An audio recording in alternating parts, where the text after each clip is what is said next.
So we got a comment from somebody, Zombies 991099 in Twitch, saying that he's watching this from outside the U.S. and wow, how they hate Donald J. Trump. And please Hmm. give them a message as somebody who was partially schooled in Europe and lived extensively in Europe and almost got married in Europe, which would then probably made me a dual citizen at a minimum. We don't give a fuck. We don't give a fuck what anyone has to say about Donald Trump, except voters in the United States. That's why I waste hours upon hours of my life on these things, hoping to get a positive outcome in November of this year. But for the rest of you foreigners, I'm very intimate with your weakness, limp wristedness, etc. And that's it. That's all I have to say. That is all. Well, we're, you know, trying to respect the boundaries in Europe at this time, but it's hard not to revisit their thoughts on borders and border policy and see a lot of their policies have been effective in only furthering a disease and infection, a virus at a quicker rate than they could contain. So more than enough for us to use as an example. I wish we weren't quickly catching up to them as far as total cases, but we are, and it looks like we'll probably eventually overtake Europe here in America. We could very well overtake the entire globe, but that will probably not happen for like another 2 weeks. So, with that, I think you're going to see like this mortality rate that was hovering between 1% and 3% in some parts of the world. When you see it in America, as we expand in this and we get into our available healthcare, our available cocktails of medication that we're trying to use right now, whatever we can do to flatten the curve, I think you're going to eventually see our cases will, of course, surpass a lot of the world, but our mortality rate will probably stay under zero point zero 0.05, right around zero point zero 0.05, which is little right around our flu, I guess. So we've got what we're facing as a country increasingly with only 7-8 days of real hard data. Looks like we've got a flu virus that is 30 to 40 times more infectious, but may, in this country at least, be only about the same amount of a mortality incident, which would be obviously very unique, making this a very unique novel coronavirus. And it's going to change a lot of the way we move forward in life. But there are certainly questions about how deadly it is at this point. And unfortunately, there's only one way to find out. We're going to find out because we can't hide everybody from every microbe in the world. And this virus is finding its way under doors, through windows, so to speak. It's pretty stealthy.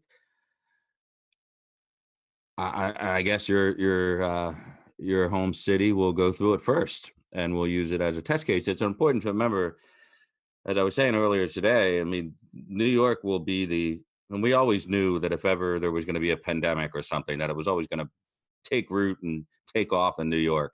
That's not exactly a mystery to the world. More cultures, more cargo, more everything is jammed into that city than anywhere else in our country. Having said that, once we absorb the blow of whatever the hell is happening there, once it moves past New York, um, certain things happen. One, we have a wealth of data, not only about the medicine or the combo of hydroxychloroquine and the Z-Pack, but other types of antiviral medication that's getting used. We'll have ventilator ratios per hospitalized patient. We'll have average age of hospitalization and mortality. So New York is going to prove to be, of course, like this giant 7+ million person petri dish for us to basically have all these scientific answers by the time it starts rolling through and it hits here, Philadelphia, Harrisburg, Pittsburgh, heads to south down to Charlottesville and Harrisonburg and Virginia, and then of course goes up into Columbus and Cincinnati and Ohio. I mean, we're just going to see that type of thing, but by then we'll have a lot more information, and we'll have a lot on the West Coast as well as that marches through California and then it kind of goes into the Nevada, Utah, New Mexico part. You know, I think we're going to be able to ramp up California and New York at the same time we're suffering in smaller states. The economic engines that go back up in New York and California are really all that kind of matters. So the fact that they're getting hit first and they're getting hit hardest is probably, I know sounds like crazy silver line talk, but we're getting them first. We're getting the biggest information, biggest stress test, but also the data dump. And it's also our biggest engines are locked down while the rest of the country's locked down. And that may sound punitive, but once this wave goes past New York and California, provided they're singular waves, once those two economies are up and running again, I don't mean to sound insensitive, but the rest of the country just doesn't really compare. So same thing with Florida. Once Florida is pretty much done with this in a couple of weeks, hopefully, Florida, Texas, if Texas remains only partially affected, hey, if we have Florida, Texas, California, and New York up and running, and a little bit of Illinois and Chicago, we're going to be able to recover pretty quickly, at least on the prospect of getting a near zero GDP for the fourth quarter of this year instead of the negative stuff that's heading our way, and get employment back up. Or down rather, and it'll be in the double digits, I would imagine, until August at least. But so there's good and bad to be had for this thing. I mean, it's your governor, or your former governor, I should say, because you're a Pennsylvania resident mainly. Cuomo is playing a game of squeaky wheel here, and everybody knows what he's doing with the president. And he's, I don't know if you saw Bill de Blasio's interview tonight with Martha McCallum. I thought it was like an audition to take over Venezuela. The thing is, this man says, I mean, we've all heard, seen clips on Twitter. He went on Fox News primetime, told Martha McCallum that the president must basically nationalize all factories, industries, and he needs to declare martial law, bring in the actual military, not the National Guard, and deploy it all over the country at once. And then, that's the ball game. So for Americans to hear that, that's a pretty jarring thing. I mean, to read about it's one thing, but to see what the New York City mayor actually thinks and feels like Hugo Chavez style socialism is pretty scary to your average American.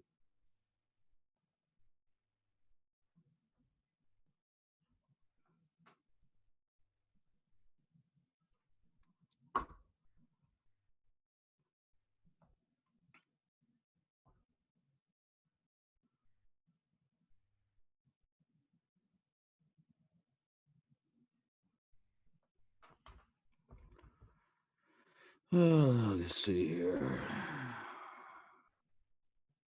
I think most people want to know the update on the legislation, and you'll know as much as I know, and that is that they went back into technical session right now. It's an open floor, negotiations behind closed doors again. I think everybody's gave a speech that's going to give a speech. So we're, as Lindsey Graham said, we're at the 1 yard line, but it looks like there's 20 defenders on the field, which means down to a couple hundred million, I guess. The Dems are trying to get as many in as they possibly can. And I'm talking like, this is bailout city here as far as the Dems see it. We're talking not just the post office. We're talking, forcing a lot of these programs for lending from the Treasury to banks that are minority owned. We're talking about bailing out the Kennedy Center. We're talking about things that have nothing to do with anything. They're talking about universal mailed-in ballots in every state, which I don't even know would be constitutional in this regard. I would just hope that Mark Meadows being clued in on how this process works is helping, because Mnuchin is basically flying blind here. It's trying to get this thing done. So I think when it gets broken down to the president on whether or not this is a deal or not, it's not going to be up to Kudlow or Mnuchin. It'll be up to Mark Meadows getting a copy of the bill, going through it with his staff, and then telling the president what's acceptable and what's not. And that's probably why we have this elongated period of time here. I'd be surprised if it wasn't done tonight, but I wouldn't be shocked if it goes on another day, because there's no way in hell Mark Meadows came into that administration as chief of staff to let something absolutely obscene pass through or slip through the cracks of this bill.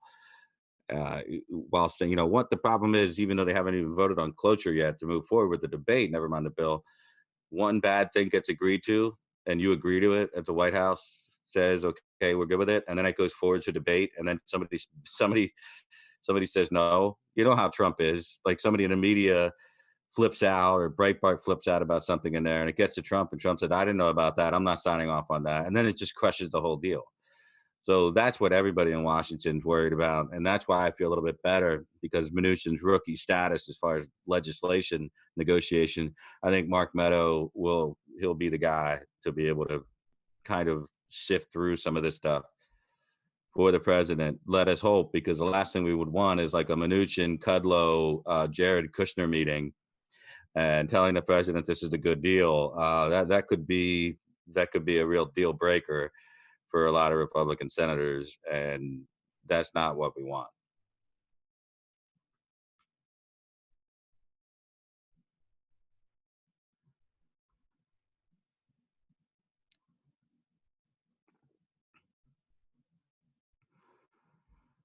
Yeah, I wouldn't say Mark Meadows has his hand on a wheel. I mean, he's in the White House, so clearly as chief of staff, he's going to have a say in recommending to the president that we're done or we're not done with the negotiation. I want to thank Cheryl Meem here. At the Dems, I'm supporting my son and fam and the in-laws with food for 2 weeks plus. I'm retired and spent $8,500 in the past week. That's right. Family first, and the Dems, they don't get that. And, for people like Cheryl out there, it's one example of how things are going. I know a lot of people, including my own family right here in this house, when you feel like you've got to get to the grocery store 6 times in 4 or in 5 days, because either they didn't have something the one time you went, or you're just hearing warning after warning that something's running low, you end up spending a lot more on groceries than you would have normally ever had. Not to mention, you've got your kids in the house all day now, and they need to be fed and always wanting something. So it's $1,200 is not going to do much except maybe pay your grocery bill. If you're lucky, the money you're going to get out of this bill will pay your grocery bill that you've had since this lockdown went into effect, essentially recommended by the CDC. So, and I can definitely empathize with what Cheryl is saying. We have extended family that are,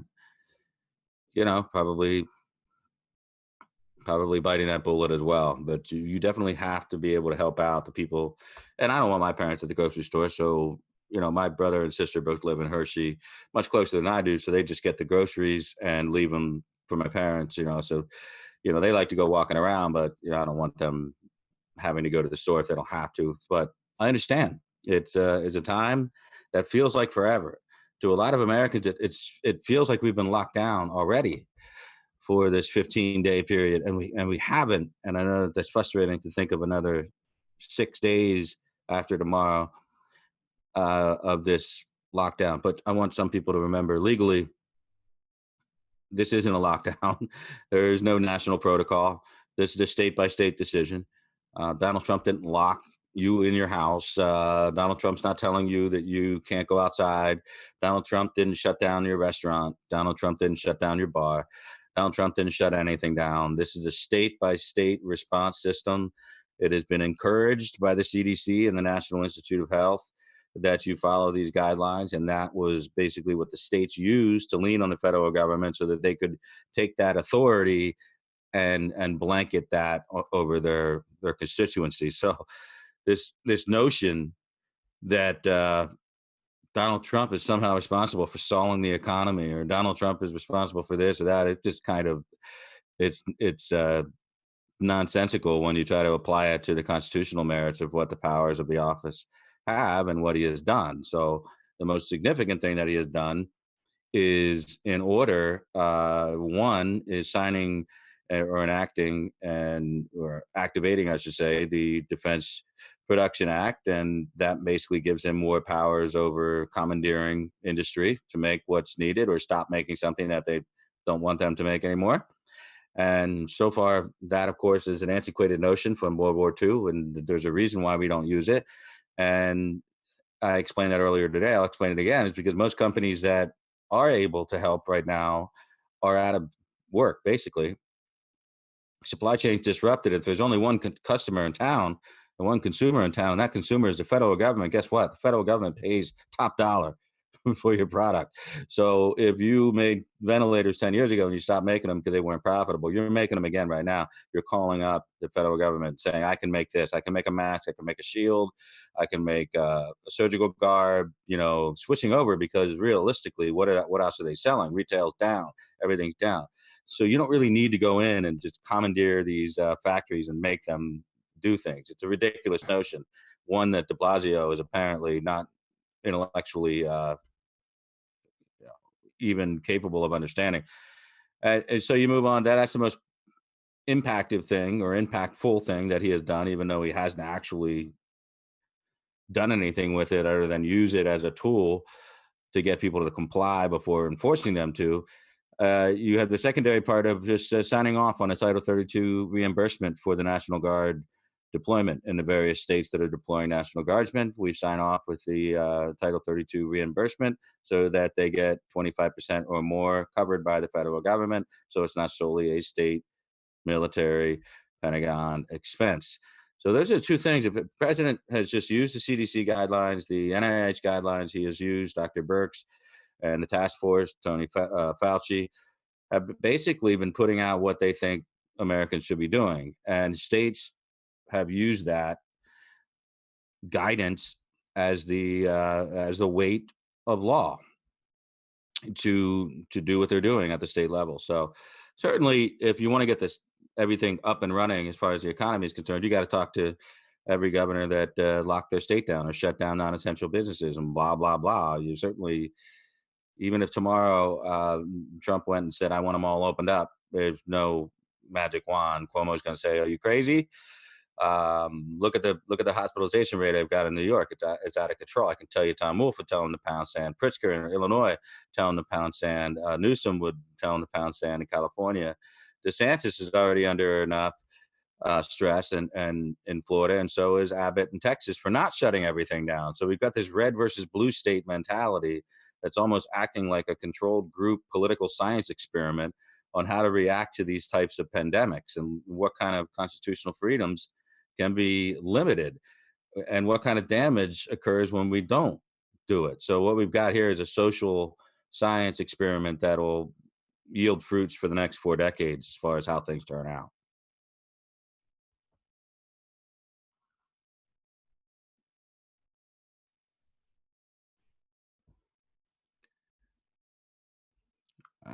Some questions.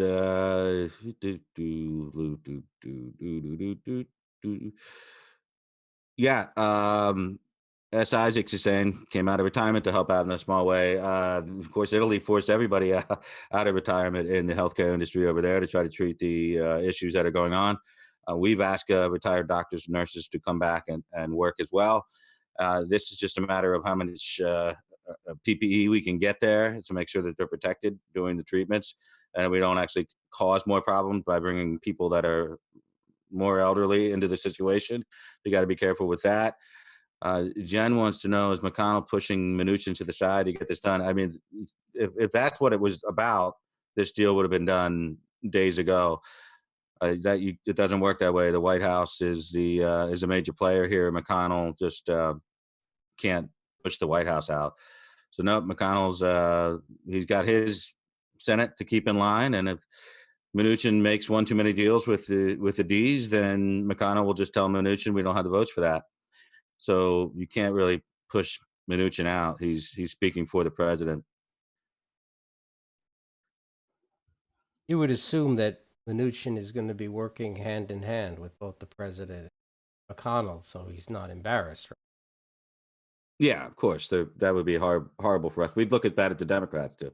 And we're not going to allow it to happen. Well, let's talk about that. So you touched on this earlier on your Periscope position today. You were, or maybe it was one of your tweets. You said basically that Nancy Pelosi has already you named, I think you named 3 senators. That one of them was a new name that was never on the list of possible Senate seats we could take. Yeah. Tina Smith, that was yesterday. I had gotten word that she's the one that replaced the Groper comedian, I guess. What's his name? Whatever. Cenk Unger. You mean what's that? not the Young Turks guy? No, Al Franken. Al Franken. Right. Oh, I'm sorry. Yeah, Al Franken. So that seats up again, and Minnesota we've been looking at as far as electoral college votes for the president, and now because she voted against moving forward on this bill twice, that we're now looking at her opponent and what we can do. Lori's asking, and thank you very much, Lori, for the super chat. Adam will and should Wolf extend the quarantine in PA? You know what? It's kind of hard to say because we're not in the mandatory shelter in place that a lot of other states are. We're kind of Texas on steroids right now. Most of what we're doing here is, social distancing. Non-essential businesses are, closed or being told to close. I don't think it's being enforced that hard. The problem we have with Tom Wolf, and this shouldn't surprise anyone, is that he included gun business as non-essential. So that's going to be a constitutional. Well, he just took it back, though, didn't he? Did he take that off? Yeah. I just got an email from the local, the state-run NRA affiliate, which is Pennsylvania Gun Rights, whatever. I'm a member. And I got an email just 2 or 3 hours ago saying that Tom Wolf has rescinded this and has now explicitly amended his order to include gun and ammunition sellers as essential. Yeah, because there were gun stores that weren't closing because it was an easy win in the courts for an injunction. And frankly, I had to unsubscribe to my NRA emails because I sent them an email saying that until Coach Tuberville is in the Senate, I will not participate anything NRA related because of their irresponsible endorsement in Alabama for Jeff Sessions. So unfortunately, I'm missing out on those emails. Well, no, this wasn't an NRA email. This was from the Pennsylvania. It's a Pennsylvania gun rights organization that I joined years ago when I was at the one of those gun shows in on Phoenixville Road in Egyptville, whatever. Because they do that state. The NRA has their state by state email list, and they were just pelting me with crap every day. And I just said, "F you" until we see what happens down in Alabama. It's funny. I don't get those NRA emails anymore. I think since I came out against Twinkle Toes LaPierre, I mean, might have taken you off the list. Anthony all but told me that they're aware of what I'm doing. And I guess they never liked me anyway. We're talking 10, 15 years ago. You know how I am, how it's easy to make enemies with me. Especially if I've been dealing with people for 15 years, chances are they're going to, But anyway, fuck them. I think that when Tuberville gets in, they're going to be the first in line to kiss his ass, right? I mean, isn't that how it works? Yeah. Well, even before he gets in, when he's up against Doug Jones, he'll be down there kissing his ass to make sure he wins. Listen, folks, I got the same issue with YouTube that you do. It's not showing up in the main feed for me either. You got to go to your notifications. It's there. You can find it. Or you go to my timeline and click on it. The same thing happened last time. But whatever it is, something switched up, and when it gets straightened out, it gets straightened out. But It may be a simple thing that because we've been talking about Trump and the virus, they are banning us. Some shadow banning. yeah, I literally think that it's not allowing the typical live notification process or showing up as an active subscribe channel alerting them. I think they're seeing it secondarily when they go through and have to go through But manually listen, to you understand my frustration because I'm wasting so much of my time updating a website, magacoalition.com. And if you go to magacoalition.com, an embedded player with this show is on top of the page. You can't miss it. I don't know what to tell you guys. I just feel, you know what I feel Well, I like? think I there- feel in their like, case, I tell the you what I feel notification- like, Adam. I feel like I'm giving my life's blood for this bullshit. And the only feedback I get is, I can't see it. My sound is out. What am I, okay, your sound is out. Everyone else's isn't. And I'm trying to make a point. I get derailed. Listen, whatever, guys. Whatever. Yeah, you can always, if it's well, here's my problem. If it's Tuesday at 10 o'clock, and you don't see anything on your notifications, then you go to either the website or you go to my timeline or any other one in the family who has the YouTube link up. That's it. I YouTube link and Periscope link. I do both, so nobody has any excuses to miss our show. If you ever think, well, wait a minute, Saturday night it's 11 o'clock or it's Tuesday it's 10. I understand if it's Thursday at 9 and all of a sudden you're confused. Maybe you don't know we're on, but you can always figure it out. So no big deal. This is interesting. Cheryl Meme is saying that Tim Poole, who has a huge audience, says that many accounts reporting on COVID-19 are not monetized or searchable. So let me tell you a story. You'll like this, Adam. So the last show we did, which is on Saturday, the SNL show, my original title for the show was something like, fighting the virus, the politics of fighting COVID-19. And I noticed when I went back to the admin console that video had already been flagged as ineligible for monetization. Wow. And so I was thinking, I've never seen that before. Usually we get the message after the show has happened and they've done that crude subtitle creation, and then their algorithms try to figure out what we were talking about based on their subtitles, and then they will flag us as not eligible for their ads, for AdSense. Thank you, Regina Hoyt, for the super chat. Believe it or not, that's basically what we're living off now because of all of this shadow banning and whatnot. So what I did is I deleted it. I completely deleted that live stream slot and recreated it with a very nondescript title that made no mention of viruses or anything like that. And sure enough, this time, there was no pre-banning of us for AdSense. Yeah. But of course, once we were talking, I mean, just in the last half an hour, you've mentioned coronavirus like 25,000 times. So you can be guaranteed when this finally encodes and all of that, we'll have the message. Don't worry, I switch off all advertising for our videos because I'm trying not to get any. If not, we would be absolutely humorless, pointless pricks talking about news articles and nothing just else. So you know, Adam, while you're doing research no one else wants to do, I'm also doing a similar, but on the tech side. You would be shocked how these big accounts that I watch discuss this virus. They never call it the virus. What they say is something like this. It sounds like they're 5 years old and they're talking about a penis or something in third grade. He's penis. They're saying things like, so, Walt Disney World is going to be closed for the next 6 weeks. I wonder how that's going to work for their stock and for the jobs of all of the executives in light of the closings because of that thing that's going on that we can't talk about. That's what they'll say instead of virus. This is the times we live in.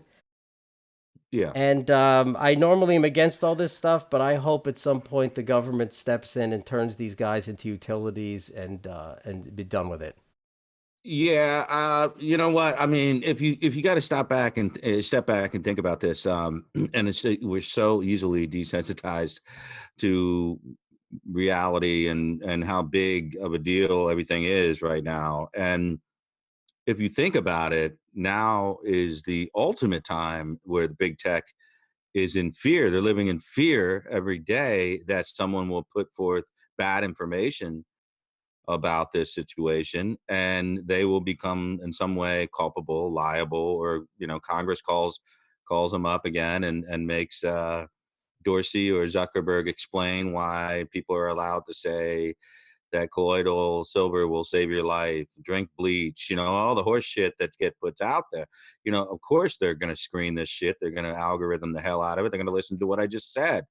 Um, because this is the tip of the spear for fake news. It's not politics anymore.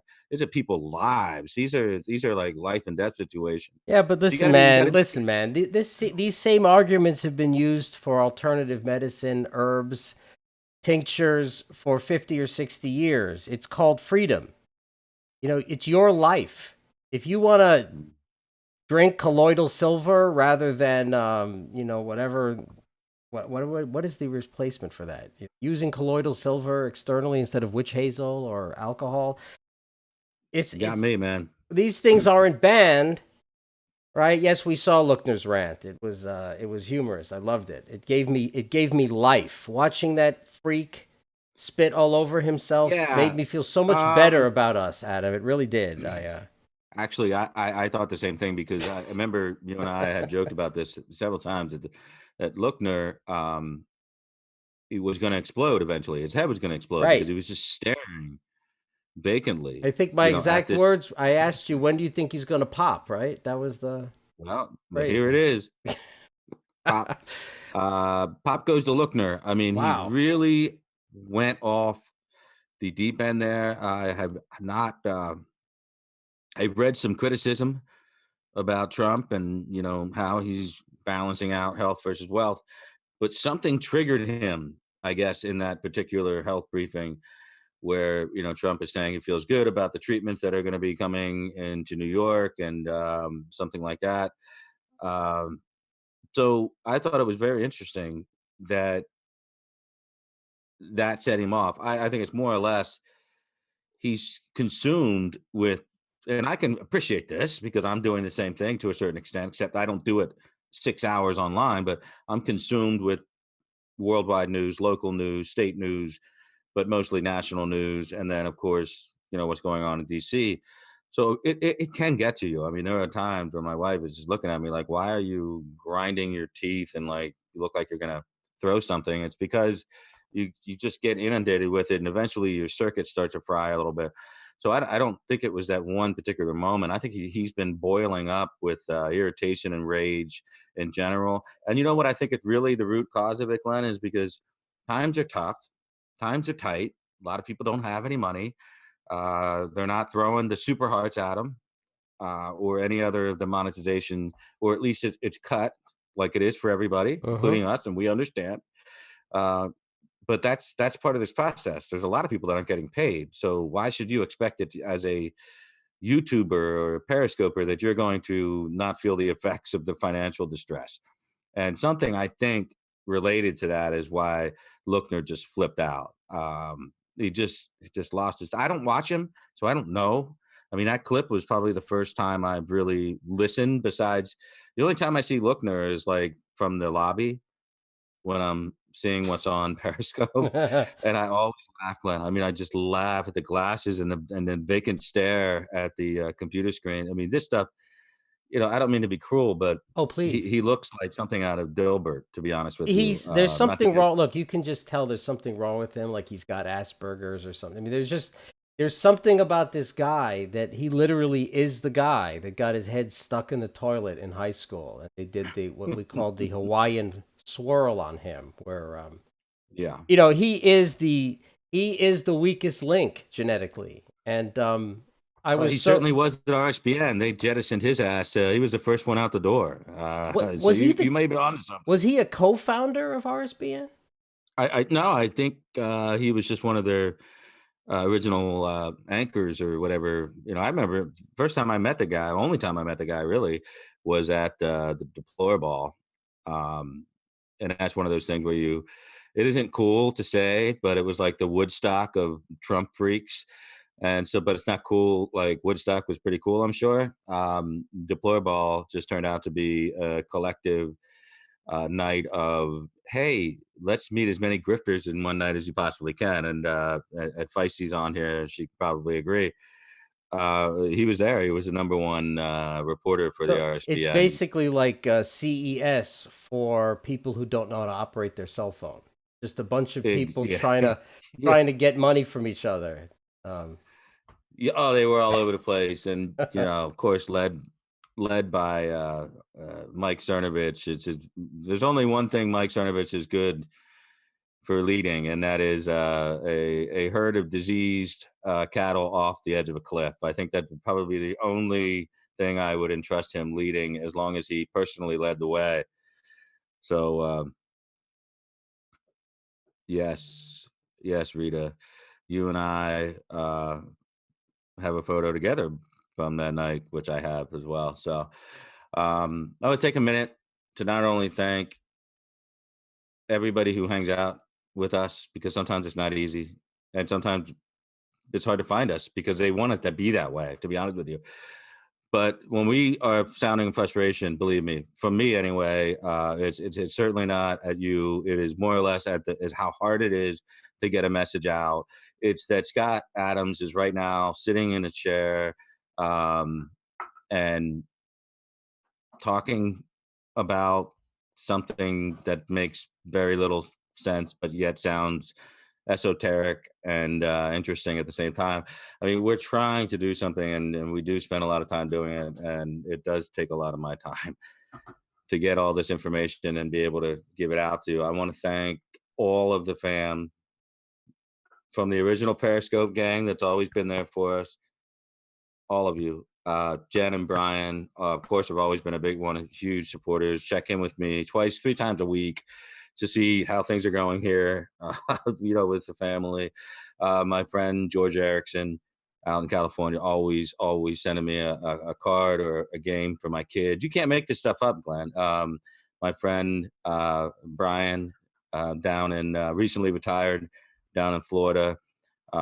Just an amazing guy. We go back and forth, on text and, phone, and just staying in touch on what's going on gives me a unique perspective all the time on what's going on down there. I never had to guess what the situation is in Florida. And so there's just too many people to name. Diane and Jim are down there. Sometimes they fall asleep before our 10:30, 11 o'clock shows. They like to watch them on replay. So there's too many to name. I just want to be able to thank everybody for hanging in there with us, because as frustrated as we are, we know that you're even more frustrated with having to watch the bullshit on TV.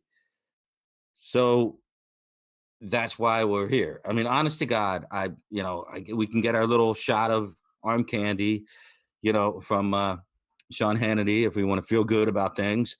If we want to feel like we're confused and we don't know what the hell's going on in the world, we can watch Weekend, Fox News Report, which is probably some of the strangest reporting with Leland and his strange helmet hair. And then it goes over to Eric Shawn and his strange come over.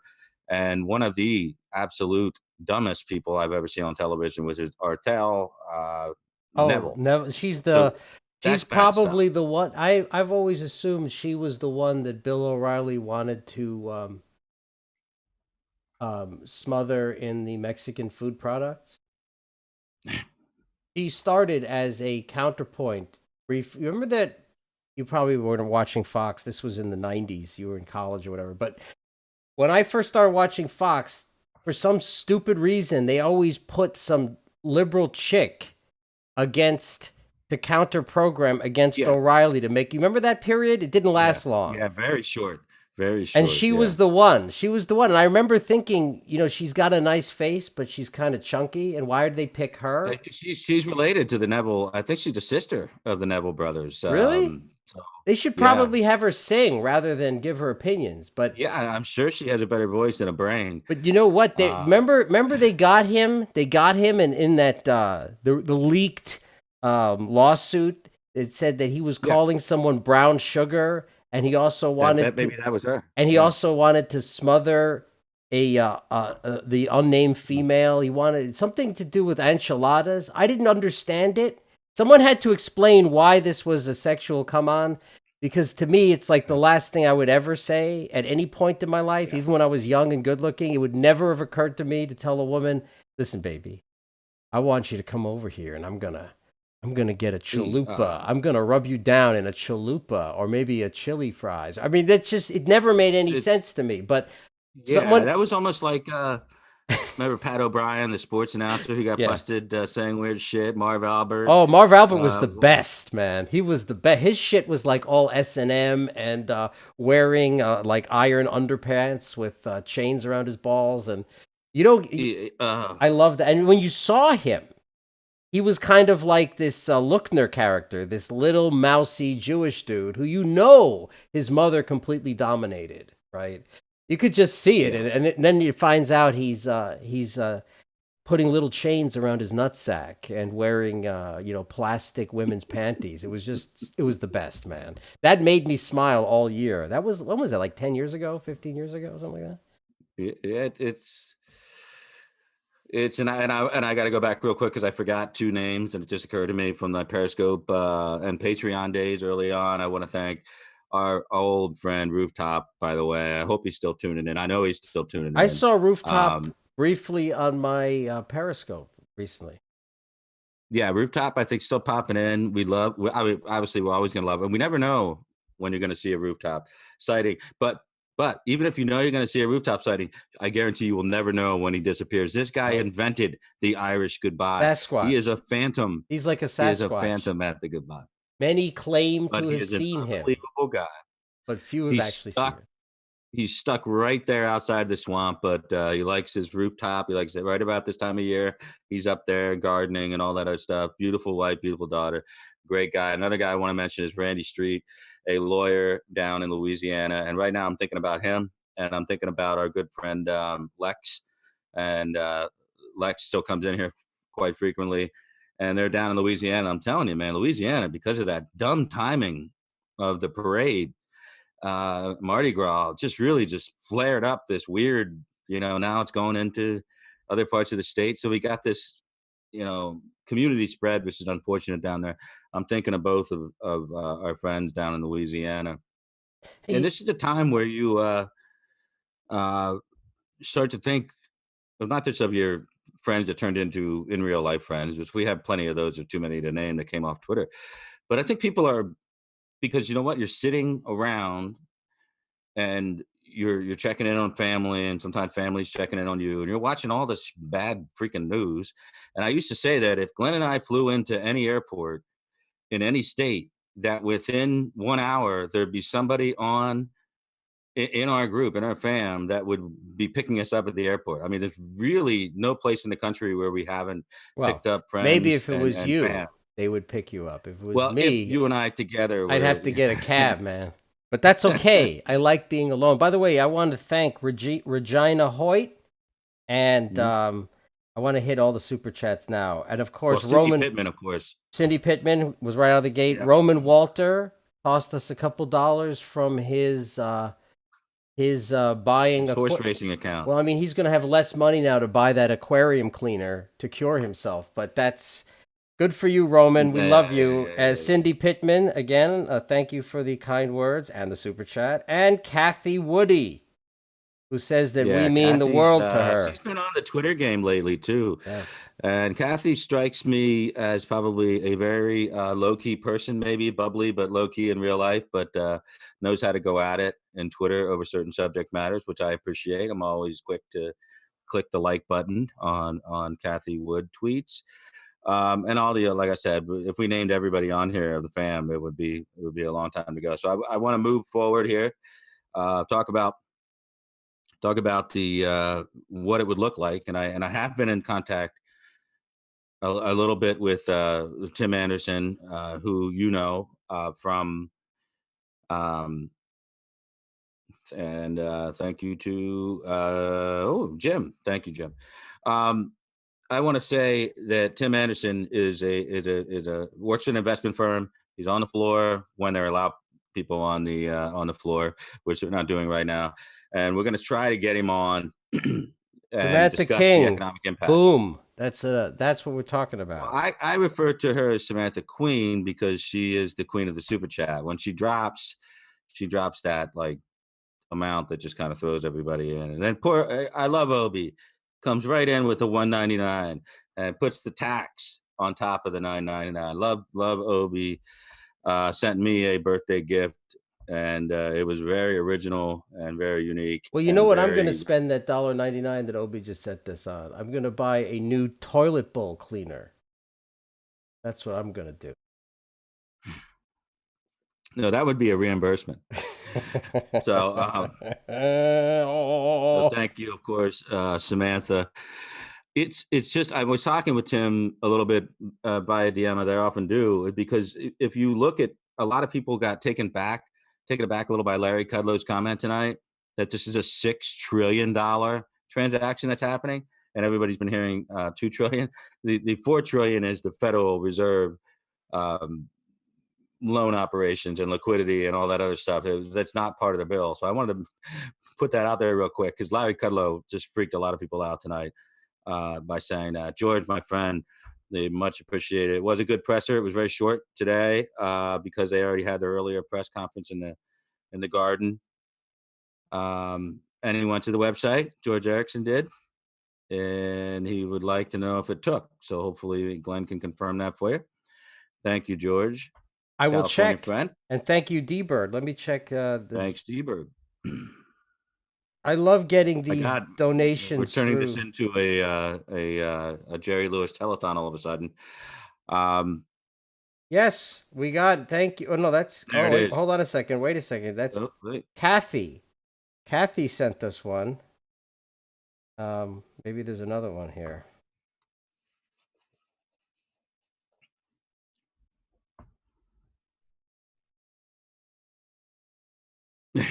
I figured High Turbine would have a joke about the fish tank cleaner. I know somebody died, but wow, how the hell do you confuse anything with, you know, chloroquine with phosphate is not chloroquine. It's not fit for human consumption. And then, of course, if it's meant to treat bacteria in your fish tank, how would you consume that? I don't think Trump can save people from themselves. Yes, I did, Cindy. Yes, I did. Appreciate you playing both sides, supporting us on every angle. And have you know, if you send me $5 or $10 or 15, that goes right to the wife's grocery fund because we have definitely exceeded that, and most Americans have. Like I said, you get that $1,200, boy, you're gonna be lucky to pay the grocery bill. Everybody has gone and bought more stuff in a shorter period of time than I've ever seen, and I have lived through some interesting times. The only thing I can't remember, and maybe Glenn, you can remember a little bit of, is Hurricane Agnes, which I guess was right before my time, and that impacted us more than it did the New York City region. But if you can probably recall, maybe a little bit of the news coverage then, but you're not even old enough probably to remember all of it. But this is a different time. This is this 9/11. I mean, we shut things down and then we got moving pretty quick, other than the area downtown. I mean, Hurricane Sandy, and name a hurricane. Hurricane Andrew in Florida. Nothing like this. I mean, it's just invisible, hard to get a handle on. And Trump, I got to say, Trump is Samantha King owns a small business, medical manufacturing business is good, and I'll tell you what, I think your business is going to be even better because I think we're going to change the way we do the healthcare system, and obviously, it's not going to be in the way that the Democrats want. So I want everybody to understand 7.8, according to Tommy Butch, the hopefully I'm pronouncing that correctly. Somebody can verify this independently. 7.8 earthquake just hit Russia. Russia's a very large geographical area. I would love to know exactly where that hit. 7.8 would be extremely destructive in any area, obviously not in Siberia. Somebody should check that out for me so I can keep my eyes on the question here.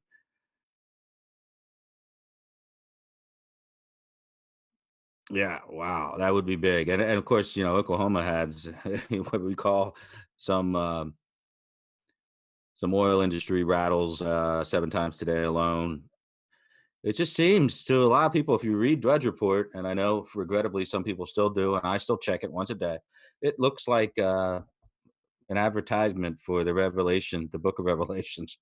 It really tries to make it look like the world is ending. So we're going to check on that information, Tommy, to make sure you're not a Russian bot, because I really don't know, but not quite sure where that area in Russia is or how populated that area is. Oh, it's okay. So it's the Kuril Islands. So where are they? That's to the south or the north? Because I'm obviously my Russian geography is not fantastic. I would imagine it's to the north. The islands are in the North Sea thing.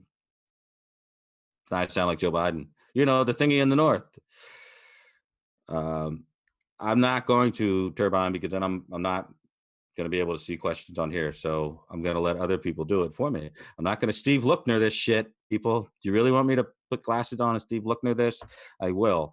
I'd rather talk to you all about your questions and answer them. 7.8. Wow. Whew. Thanks, Mel. Thanks for clarifying that. Appreciate it. How much coral is there in the north? It's a good question. It's a good question. And of course, we've heard that Russia is, of course, behind the times on reporting their infected cases of coronavirus. Oops, I said it again. That thing that's happening. They have more cases, and of course, then they will report. And we've got photos of what? Putin cruising around in a hazmat suit, which is pretty funny. Usually, my go-to guy on earthquakes is Big Fish. So if the BFN comes on here, the Big Fish Network comes on here, then I know it's real news. Oh, okay. So we're talking about that area of Russia, which is not densely populated, but that's pretty scary. To rock and roll up there. I don't want that in our hemisphere at all.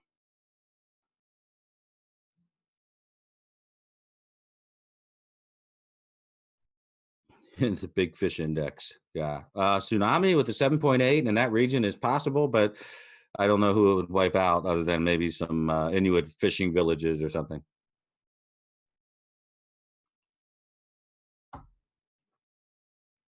Yeah. Yeah. We're definitely not playing Lookner here. I'm not going to comment too much. This is not going to be a Fukushima tsunami. I'm not worried about it. There's no radioactive material in it. Don't make me get the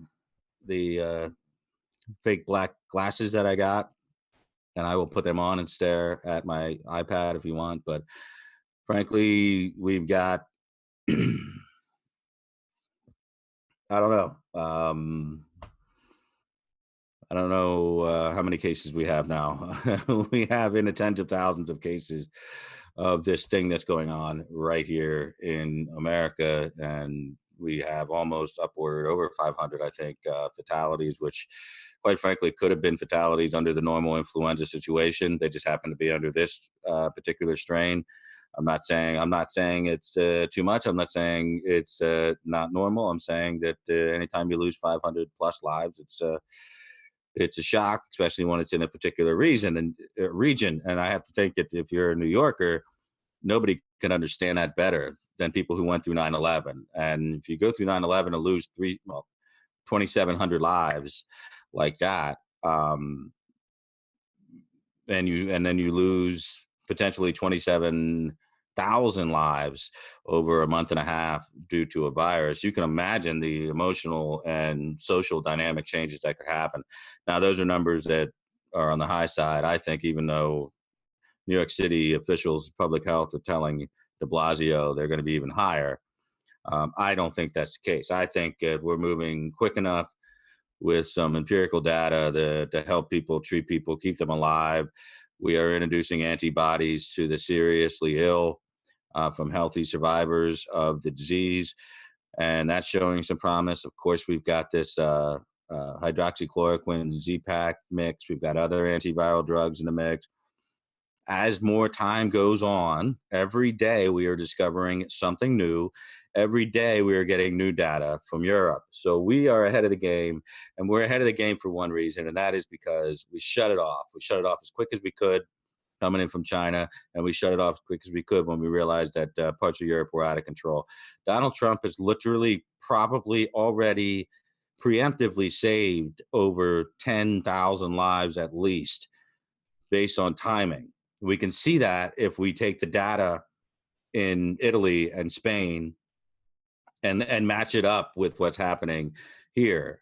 You can literally see that Trump is saving lives, or has saved lives, and hopes to save more. So that argument I don't want to have. If you want to have an argument about what parts of the economy open up and all this other shit, I'll have that argument all day long. We can talk about that back and forth, health versus wealth, that type of deal. But what I will not argue with anybody on is that Trump has saved a significant amount of lives. And this isn't an ass-kissing, sycophantic, obsequious thing to say. He actually did it. He did it quicker than anybody told him to. He did it on what he calls his instinct, which is widely mocked by the media. And he was right. So that's it. Writer Man 007 throwing down the super chat saying he'd appreciate and learning and wishes that we stay healthy. And trust me, I'm germaphobe to the core. I'm doing my best to keep my family safe and get through this. And it's really not about us. Glenn and I are in situations that we can withstand this, and we're probably in some ways built for this, or at least in portions of our lives that allow us to do this.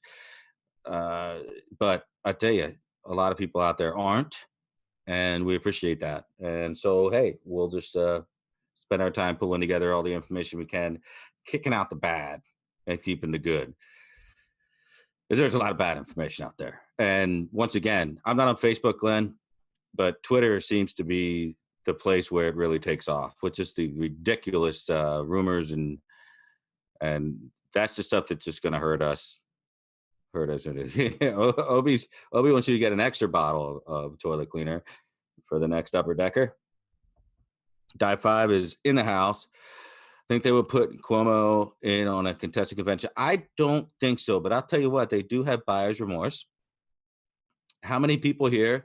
I would like you to put 1. I would like you to type 1 if you have seen multiple footage from the multiple appearances by Joe Biden today on NBC, on ABC, I believe it was A View.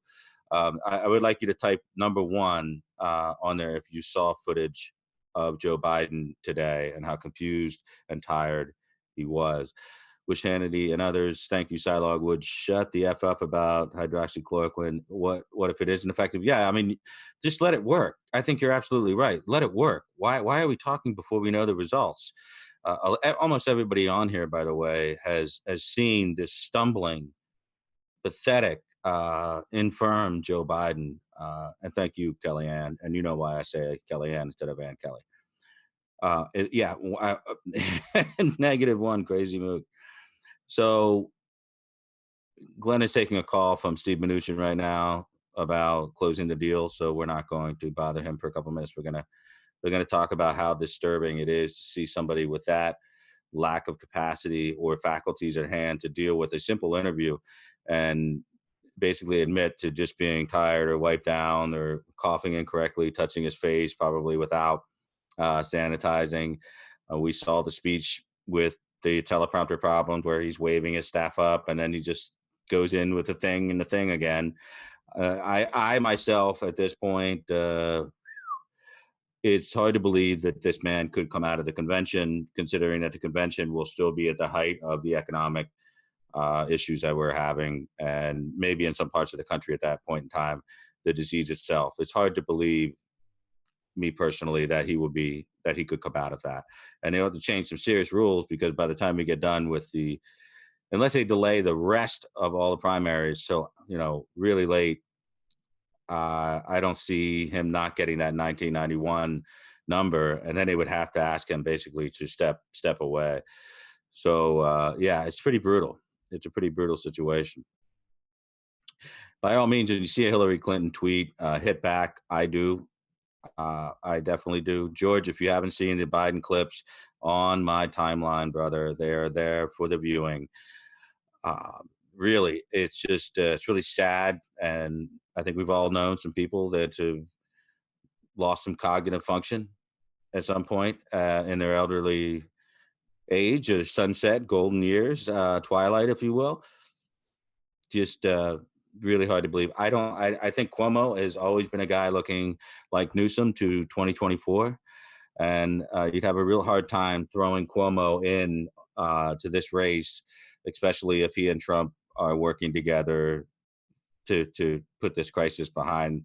I'm saying nice things about each other. All those ads would just be repeated against each other and played up the middle. I don't think Cuomo is and plus you're talking about a state where you're going to win anyway, and Cuomo doesn't really project in Iowa or Arizona or frankly Minnesota and Wisconsin, Michigan. So probably not going to happen.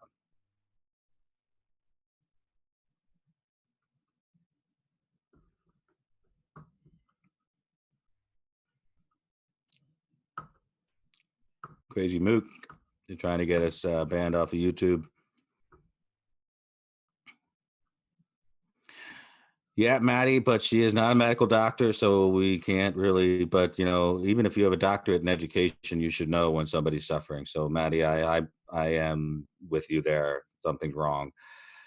It's really wrong. And as a nation, sometimes you have to step in and say that it's hurting us.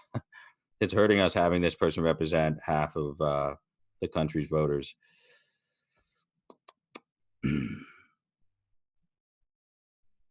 Yeah, I mean, citizen pundit, if that's the case, it really doesn't matter. That's not a constitutional measure that can be taken. That will be shot down by the first court of note. There's no way a governor can step in and override the FDA. But novel concept. If that's true, I don't know. So.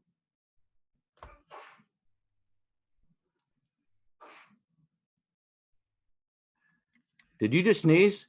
Yeah. Okay, well, make up the couch because that's where you'll be sleeping tonight. Okay, I've dealt with that. Okay. Back. And I'm back. Sorry about that. The coronavirus has infected my one of my credit card companies. I had to. They kept calling me, wanting some verification. But anyway, I got that another $2 from Obi, so we're set, man. I think the guest toilet is going to be ready the next time we have people over here. I don't use that one anyway, so that's fine with me. Yeah, I've kind of stayed away from it. I don't know why. Something subconscious, maybe. Yeah. I can't. It's like the garage where your uncle inappropriately touched you 30 years ago. Oh, even.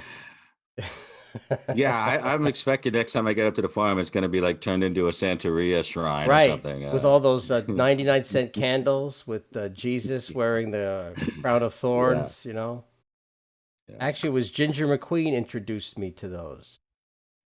That you can Actually, Smooch, you are 100% correct. We've already had this conversation. Should one of us contract the illness, that it would be me that was quarantined, not her. While you were on the phone, my wife.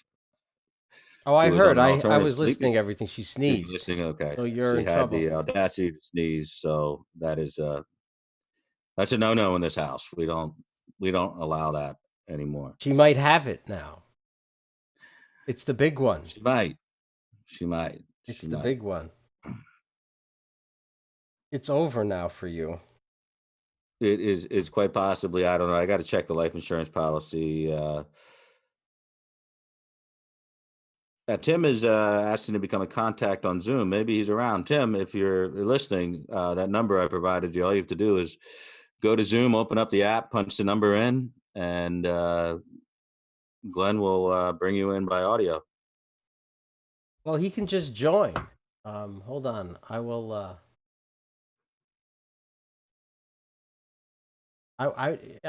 Okay. This is Tim we're talking about, right? Yeah, Tim Anderson. I'm Because I gonna haven't been just. on. I'm gonna make you disappear. People can still hear you, just in case he joins and he doesn't want to be seen. I'll have. I don't want. See, here's the thing. I don't want to have to go and re-edit this video and re-upload it because somebody No, shows no, his no. name. Yeah, punch In in other that. words, I've been at this game for so long now. I'm already optimized to the point where probably going to join. We're going to see him. And then he's going to ask me, "Oh, can you remove my face because I actually work for the CIA and shit?" No, no, And he's on Fox Business every day. there you So go. So yeah, yeah, I don't think we you'll. don't want him associated with you or me, especially me. And I get that, and I respect that. Actually, I do respect that. If I was still a respectable person, I would want nothing to do with me. That's faux show.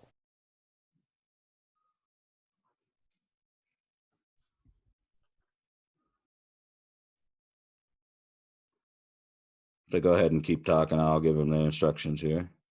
Yes. Well, Tim is he actually is going on Fox Business, right? You were saying, so that means he's a real person. Um, Yeah, he. I think it's I don't want to mess it up. I'll let him say a TMJ investment firm. mm, Um, excellent. yeah, Well, I mean that so means he probably doesn't spend an inordinate amount of time like I did, obsessing over Steve Lookner's foaming at the mouth and planning how to impersonate him over the next couple of.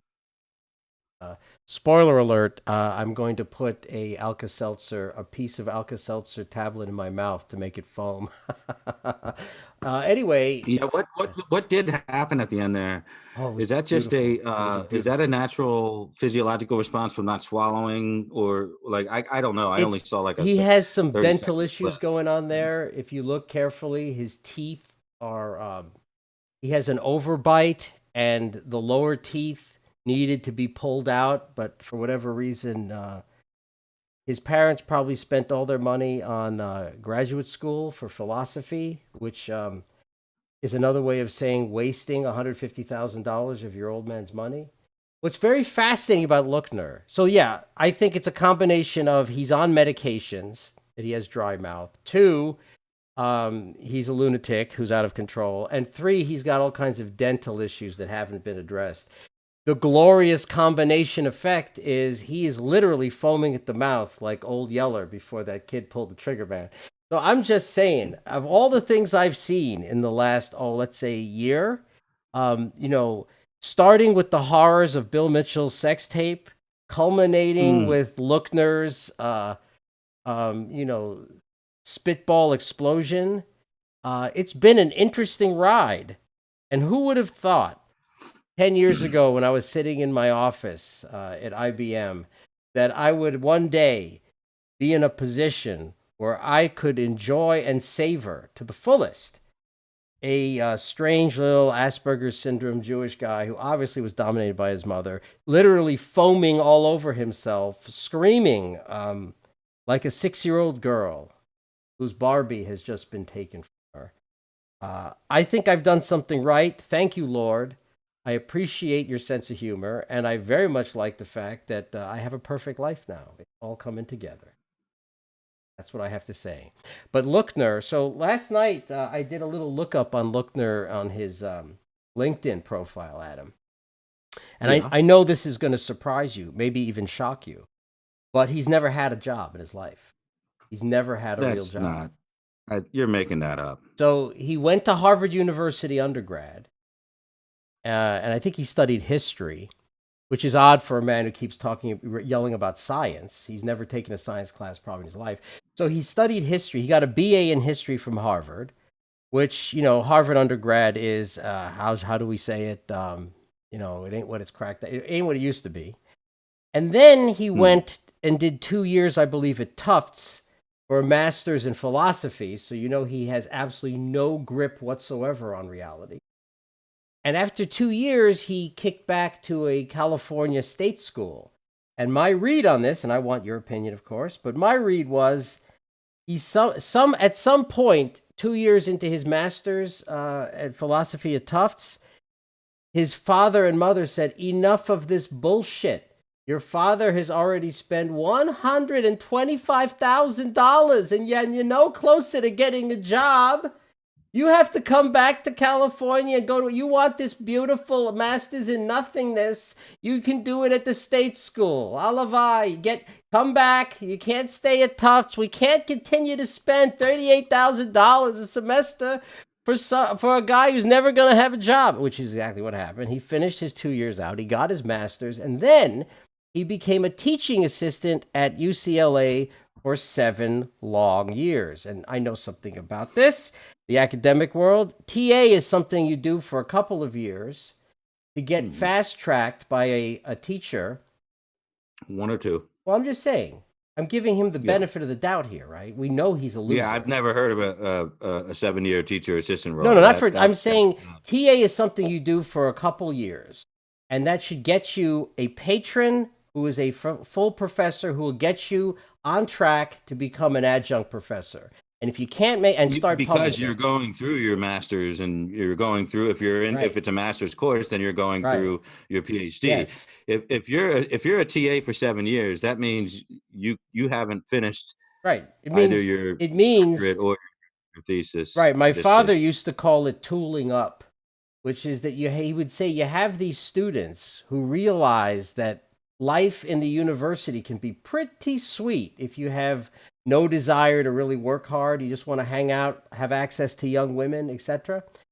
Sure. It can be a pretty good deal. He goes, but the problem is you get these guys.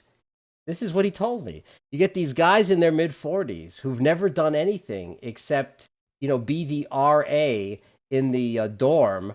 And they've been banging, 20-year-old co-eds for the last 6 years, but they're absolutely, they're no closer. They're no closer to getting a real job. And that is Lookner. When I saw that, I was like, oh my God, this is the guy my dad was warning me, don't become like this guy. Yeah, but let's be clear. Let's be clear about one thing, if we can. TAs rarely get laid, and not after being there 2 years. They definitely don't. So as Jen pointed out here, most TAs that are there for more than a year or two are just dropped out of their PhD program, or are just struggling to stay in. Right. And so it's, far be it for me to say I was in college for 7.5 years without getting anything beyond the bachelor. So yeah, but that's just, I understand what it's like to party. Yeah, no, I'm just saying, look, dude, he put a grand total of about 15 years into school. And generally in 15 years, you should be finishing up your PhD. It should either be done, or you should be, if it's in some heavy duty thing you're doing, like quantum physics or whatever that requires a lot of time on your PhD. You're doing groundbreaking shit. I could see a PhD taking 8 years, 10 years, or something. But look, the guy's doing a PhD in philosophy. If we're going to be completely honest, that's a 5-year deal max, unless of course you're sitting around getting stoned and chasing, maybe in his case, young men. I don't know what he's doing. I mean, people ask me directly, do you think he's gay? And I said, I don't think he's gay. His boyfriend is probably gay, but he's definitely not gay. And I was very happy I could use that joke again. Every time I get to use that joke, it's like getting the super double bonus on the pinball machine.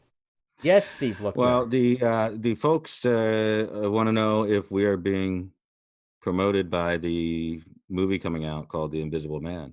We are. Here you're back now, because I'm not going to we're not going to hide you. I do think that's a decent looking flick, but it's already been done 3 times, I think. The last one was with maybe Kevin Bacon. So how many times can we remake The Invisible Man? Clearly the best version was the Chevy Chase version. Because he's Chevy Chase, and thank God you're not. Yeah, he's Chevy Chase. He's coked up, and you're not. Yeah, he used to be coked up. Now he's like he's an old sad man. But yeah, you can tell he's on a lot of steroids and some other congestive heart failure meds, because he's just a bloat. I mean, if you do that to body all those years, there's That's the gonna be thing. something The going on best there. thing about cocaine is if you have no money, you're probably never going to do enough that's going to damage you for the rest of your life. Absolutely. But if you're Chevy Chase in 1976, I'm Yeah. thinking, you basically are living in a big. Your bed is a big pile of coke with a sheet on it, right? I mean, And yeah, barely conscious overdose OD'd hooker. Yeah, I mean, clearly that's I think you hate to judge people, and I don't want to go down this rabbit hole too much, but you look at Bill Murray. At some point, Bill Murray just decided, I'm going to put the ICNA, and Steve Martin did too. I'm just gonna put the ICNA on the coke. I'm just gonna, I'll have some booze, I'll smoke some dope, but this shit's getting out of hand because of what happened with Belushi, and they could see what was happening to a lot of other people's career. You know why you don't know their names? They were just as talented, but they discovered 8 balls of coke on the weekend, and it turned into a week, and they fell out of favor and weren't stars anymore. So I think there's a reason why you see guys like Steve Martin, Martin Short, still alive, still doing their thing, and of course, I would put in there Bill Murray, who is it's still funny doing his because thing. So Steve Martin and Bill Murray were potheads. They were never really the coke guys. The coke guys were like obviously John Belushi and Dan Aykroyd hmm. was a big coke fiend. Actually, here's a little known fact. My wife worked at Saturday Night Live in the '70s, that original crew, and she's the one that told me about the insane amounts of blow just all over the studio there. You know, she was no one liked her because she didn't do cocaine, which was a lifelong problem for her. She ended up going into the music business in the '80s and '90s where everyone was on coke, and being that she didn't do cocaine, no one will trust you. If you're doing cocaine and someone is not doing cocaine, they cannot be trusted and most likely need to be removed immediately because they're a spy. So I read Yeah, that. I read never. that in an article in Variety. Or was it Vanity Fair in 1984? I have no knowledge of these things, but I did read an article in the early '80s, and that's what it said. It said that if you're doing cocaine and someone is not Yeah, doing cocaine, you can't be in the same room with them. They cannot be trusted. And I believe yeah. articles I that I mean, read 40 years put it ago. this way: if it's post early '80s comedian, get together, and you're back there, and it's George Carlin, and it's Robin Williams, and Yeah, you are Robin there Williams saying, was. "No thanks, I don't want any. I don't want any." I'm pretty sure they would probably kick your ass out really quickly. I don't know. I've never seen this stuff, but I did see in college how that was. If somebody had whatever, they would shut the door and lock it because it was like a really private thing. I guess I don't care. Because I you don't have to know. be in. Either you're in or you're out. I mean, the next time we Well, no. see I mean, Joey Rapes, he'll sort you out. well, for me, it was, I grew up with the specter of Len Bias over my head. Mm, And it was just a very scary thing because Len Bias, for, one time in his life, did one rail of coke and that was dropped it. dead. That was my, I was a basketball player. I was young, and I was like, what the hell? I'm not ever touching that shit. It was very traumatic for me, which is probably good. So, Yes. whatever. Yes. Not a pot person either. I really don't understand why you want to, elevate your heart rate and make yourself hungry. Because it's fun. It's not something, It was fun. not something I'm really into. It was very Just fun. Plus, the thing is, just when I would hang out with all those people, especially in college, um, I was like the only clean shaven guy who wore clean clothes. And so all those stoner chicks, I had sex with all of them. It was a good time to be around. I think Steel Pulse was still making good records. Bob Marley had died only a couple years before that. And I never really liked reggae, but I got into it because of yeah, all these women. I reggae I can handle in small doses, and I'm the same way with like Irish music. I love Irish music, but same small doses. Great concert. I was talking about the other week with St. Patty's Day when everybody was shut in for right around that time. That's a and Doc Northern McMurphy's. Ireland. You had a Northern Ireland St. Patrick's Day when the British were keeping a curfew. Yeah, pretty much hold up, hold up in my house, dancing to Catholic tunes. So, hey, it was great. I enjoyed it because realistically, the first time I hadn't been out of my house, my birthday, St. Patty's Day, combined in many, many years, but it brought a special smile to my face. But really, by the end of the night, when you listen to about 2 hours worth of Irish rock songs, every thought that is going through your brain at any given time is basically paired out like an Irish song. The uh, the lyrics to anything start to sound the same. So I don't really do that much. So Tim is saying he keeps losing service on his phone. You can get through if you have Zoom on your laptop. If you don't have your laptop, I understand. But Well, if he's got a phone, he can download Zoom from the App Store and type in that number, the number that we've sent him. And no, that's what he's trying to do. He's losing, I believe, internet service on the phone, which is preventing him from doing that. He could just call right in if he wants using the. If you want to, you can just could do that. I think people are pretty curious about what's going on right now. Or he could just call. He could call me, and I could do it old school and just hold the phone here, like you and a certain morbidly obese madman used to do.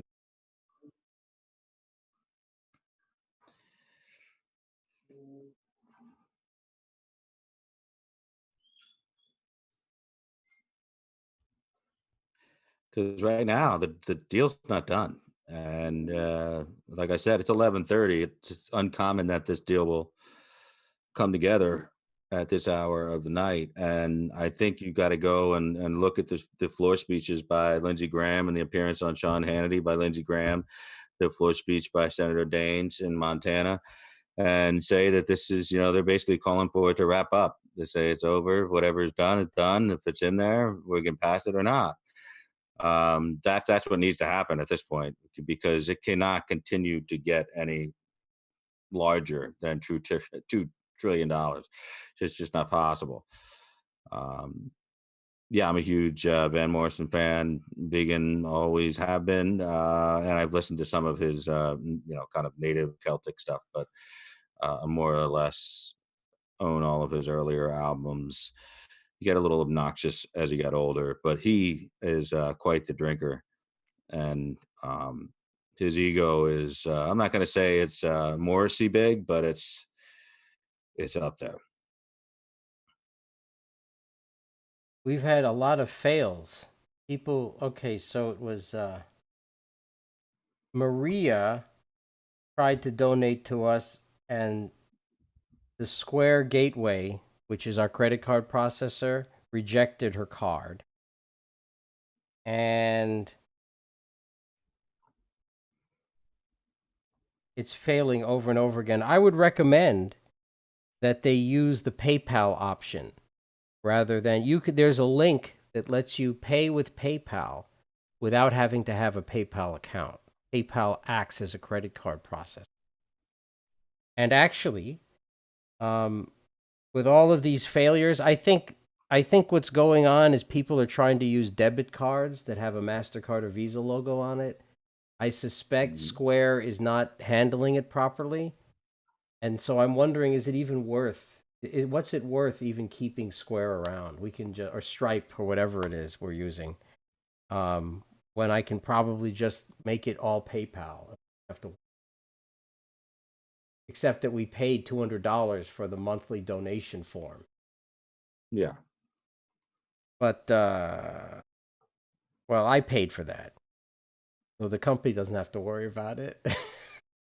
We can just get rid of it and just pretend it never happened. Like many things in my life, that's what I do. I pretend. That was from the oh, we got someone here. So hold on, guys. Hold on a second here. Let me remove Adam for a second.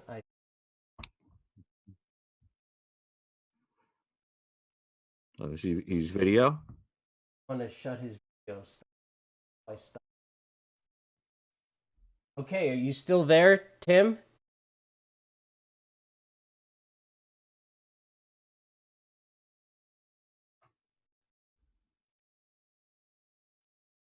Yeah, Tim, you're going to have to activate your computer audio. It'll ask you which audio you want to work.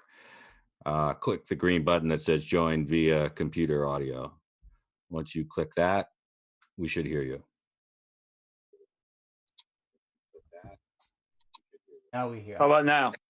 Hey, Put Adam back. Self.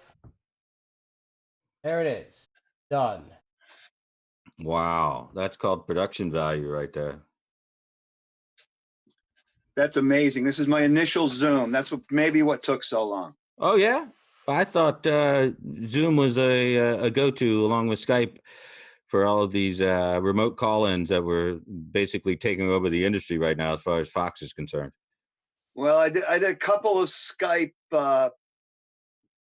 call-ins earlier in the week, last week, but I just loaded Zoom this weekend. Well, I got to tell you, I saw the memorandum from Fox in New York. I assume you saw it as well, indicating that there's going to be very little in-visit studio visits. Which you're more of a remote guy from the stock trading floor, anyway. Take a minute to thank Citizen Pundit here, thanking us for all we do. Let me tell you that I'm talking to Tim Anderson here, and if you recognize the name, it's because he does appearances on Fox Business, and a lot of times, I want to say sometimes with other hosts, but a lot of times I think majority of the time I see you with Liz. Would that be fair to say? Yes, yeah. I typically do about 3:05 on Friday at the beginning of her show. Occasionally, I fill in on other days, and then once in a while I'll do one of their other shows. Okay, so just tell us the name of the firm that you work for, and then tell us your role in that firm, and if you have anybody else that's with you, and what you do. So my firm is called TJM Investments. We're not really a retail firm. We're really service primarily institutional accounts, Mhm. and it's owned by a group in Chicago that has a long history in the options, futures, and commodities business. How long you been in this, Tim? I've been I've been working on Wall Street since the early '80s, Wow, and I've been on the floor of the exchange for about 6 years. 6 years. Okay. Most of my career, I was what you'd call a listed block trader on the equity trading desk in the capital markets In the capital division. markets. So what were you doing in October '87? I was working at a firm called Spear Leeds and Kellogg. Mm-hmm. That was at the time was the largest specialist firm on the floor of the exchange, and I was working on their risk arbitrage desk at 115 Broadway. Now, how much? Now, again, I want everybody to know, because we don't have any logo up for you or anything like that this time, but you're going to be a frequent guest on the show because you know what? Richard's starting to bore me. I'm joking, Richard. Relax. But you know what? This is very tense economic times. Adam, We're dealing with. do we want to put a picture up of him? Okay. If you have a picture of him and you can put his Twitter handle up, that would be fine. Audio is good. Let me see. Okay.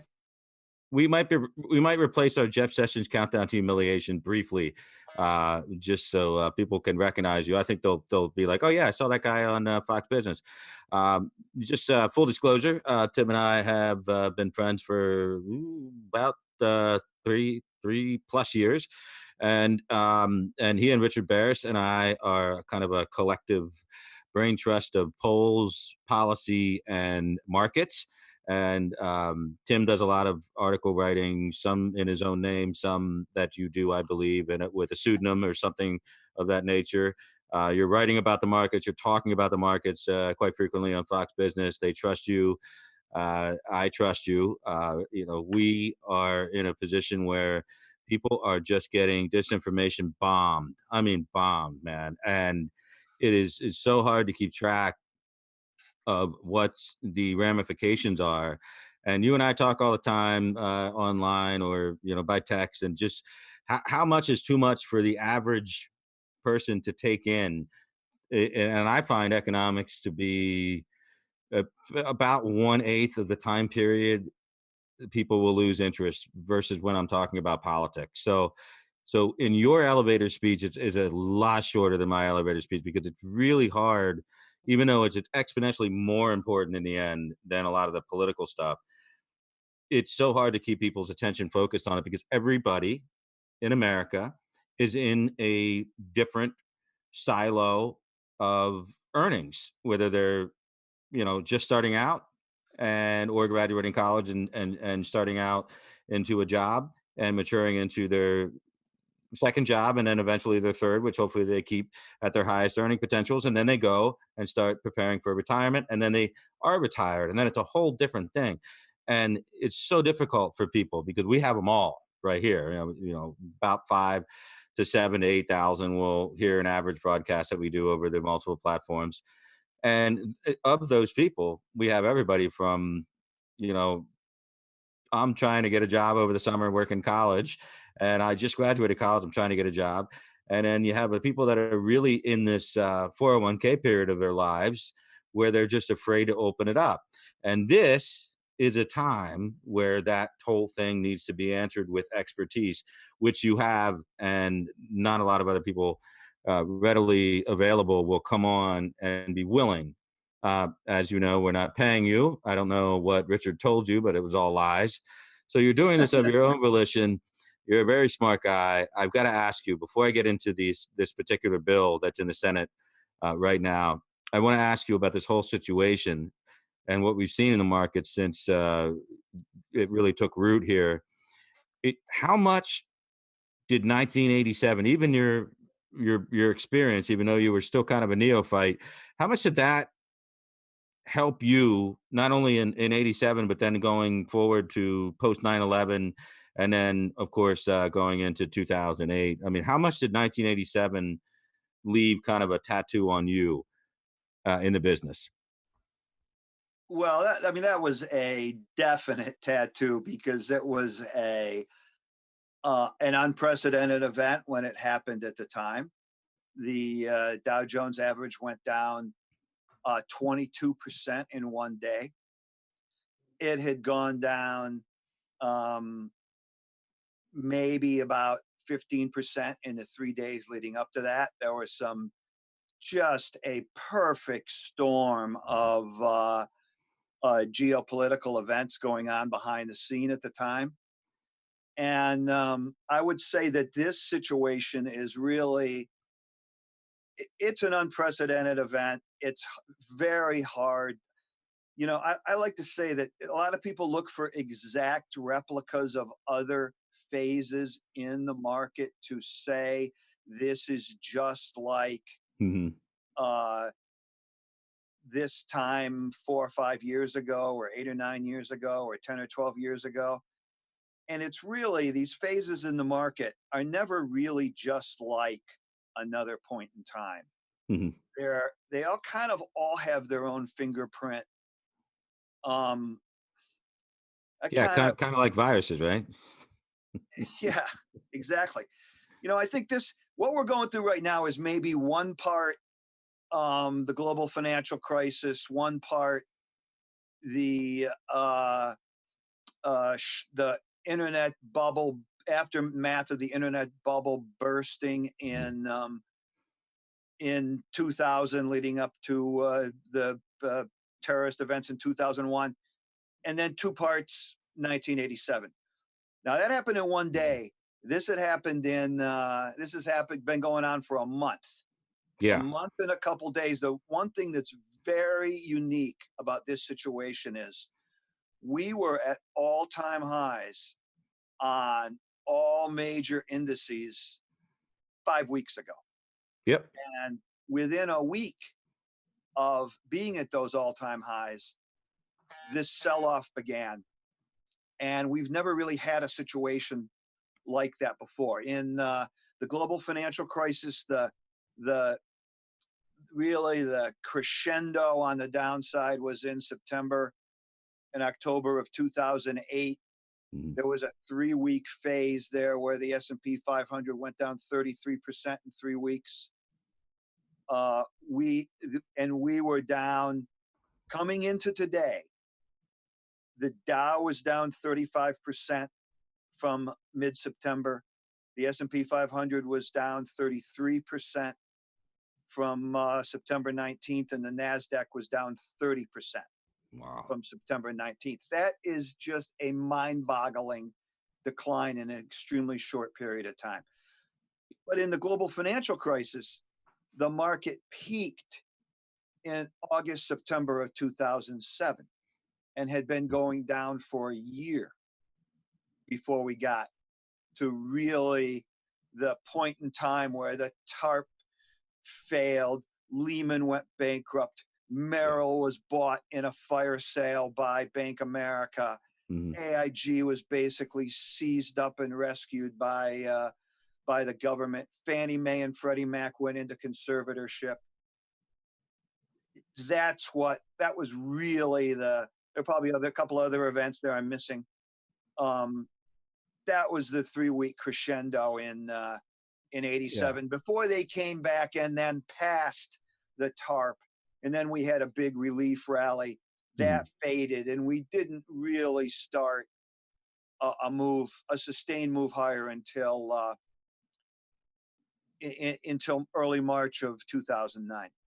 Yeah, and it's pretty interesting because we go back and that changed the entire dynamic of that election, which I was working on the McCain campaign at that time. And not that we were kind of burning the world down with political rhetoric and making any headway, but at the time we were kind of setting our sails on the popularity of Sarah Palin's selection and a pretty good debate performance by her and an upsurge in fundraising. And then McCain made a series of mistakes, obviously, during that election. One which we weren't going to touch anything that was going to be like Reverend Wright or anything that could be about his past as a community organizer, drug abuser, or anything like that. McCain took all that stuff off the table. But a lot of things came to an apex when he basically just said, you know what, I'm going back. I'm a senator. I'm going to go back and deal with this financial crisis. And frankly, that was a disaster.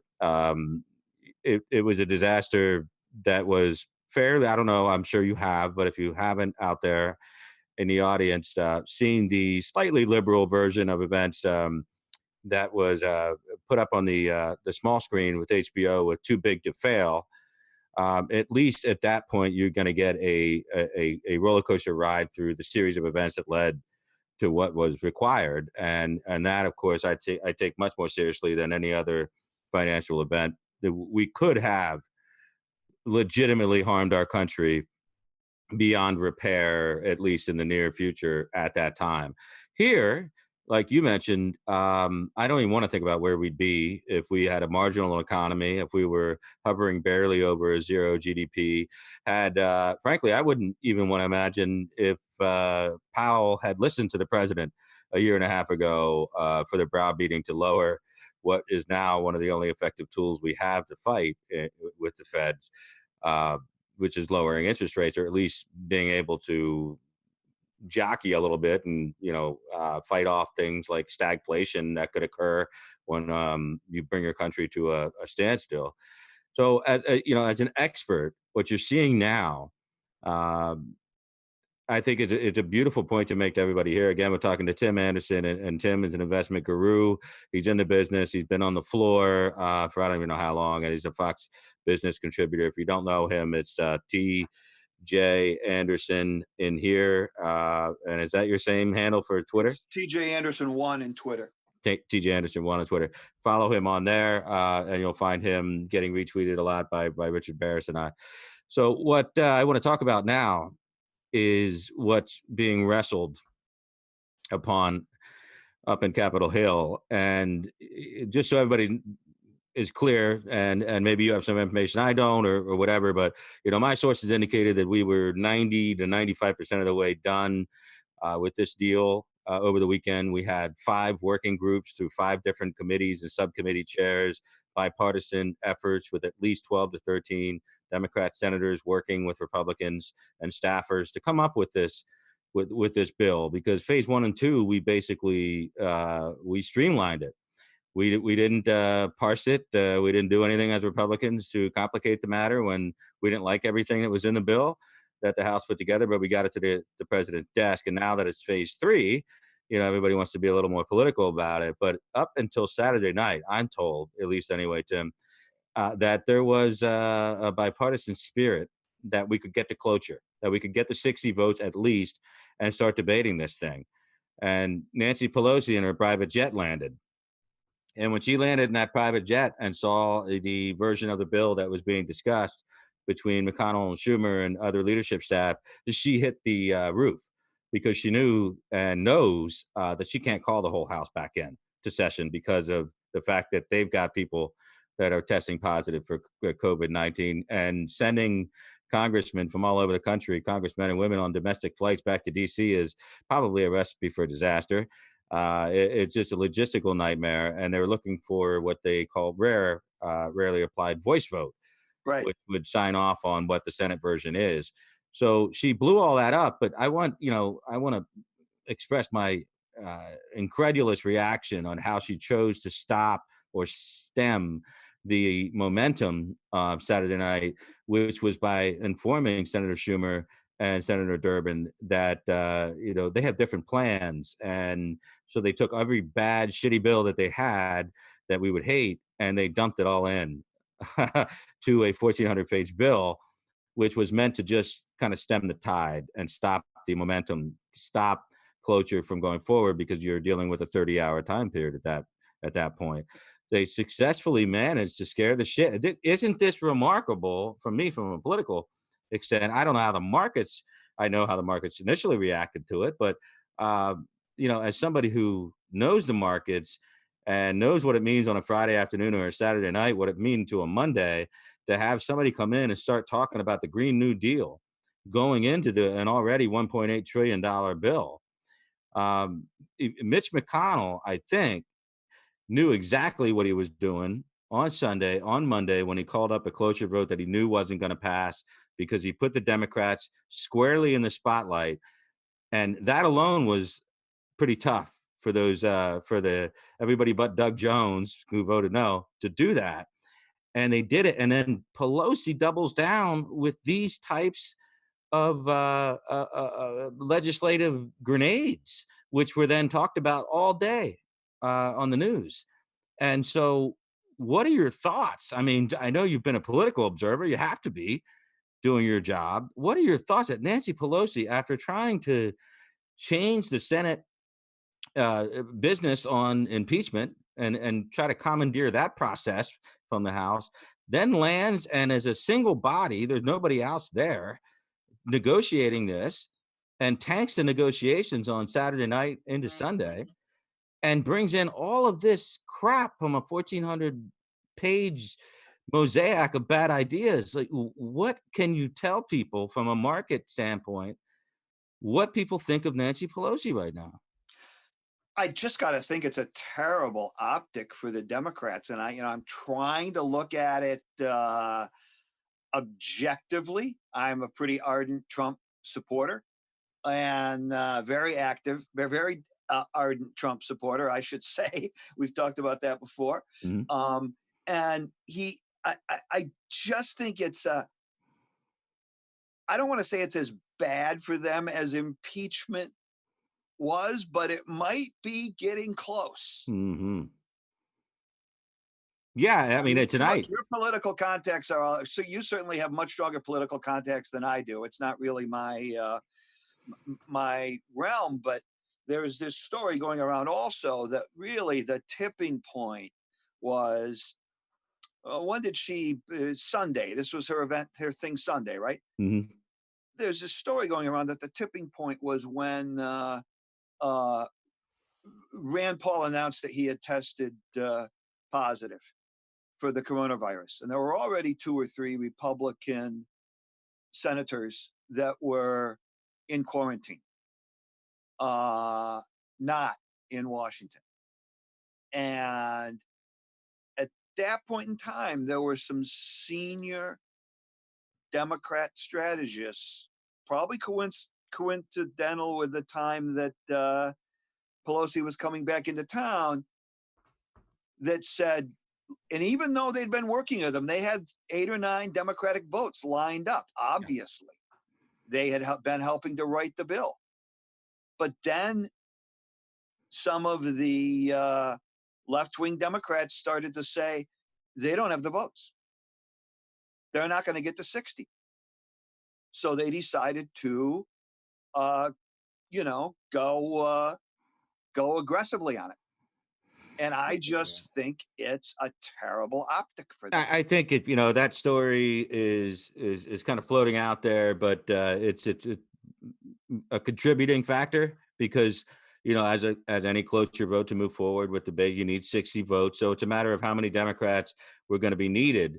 And when you take the Rand Paul situation and the fact that Rand Paul had been sitting next to Tim Scott or Romney and Mike Lee, and they're all kind of self-quarantined, they did have a slight opening there to argue, wait a minute, okay, I understand that we have these, guys and gals like Tina Smith and Joe Manchin and maybe even going to get Debbie Stabenow to vote yes to help get cloture.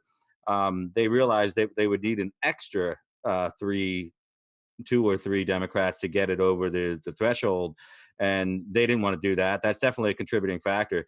But I think what really happened was the initial poll results from a 3-day selection between, I think, was the 16th to 20th, I want to say, or 17th to 21st or something like that, where they started to poll the president's numbers on his responsiveness to the coronavirus situation, and they saw a 12-point flip. And I think they were still digesting that. I think Pelosi was probably reading that data on the plane, thinking, "Holy shit!" Pulling the old, the red lever. Break glass in case of emergency. We've got to do whatever we can to slow this train down because we've got an economy that was pretty much back to where it was when he was taking over as president. And they thought that there was going to be a lot more pain associated with the difficult decisions that he's had to make. And to see that his daily briefings, which they thought were a liability, turned out to be his greatest advantage. And to go up and make it a plus 12 advantage, I think Pelosi panicked. And a lot of that information was coming in over the weekend. And I think on our side, when we heard the quote from Jim Clyburn that was made and then made public, that was devastating because the Clyburn quote about reshaping, using this emergency to reshape America more in our image, that in fact lined up with her 1,400-page bill of basic Green New Deal and other socialist programs and shenanigans of the like. I just thought brought really bad light to them, or if you want to use the opposite metaphor, really dark shadow. I think Schumer's got to be nervous because Pelosi has effed them once.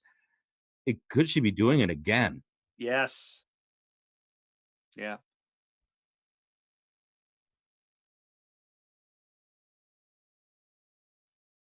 Are there really no checks and balances in the Democratic Party right now? That there's no pull cord in case the train is going off the rails type situation?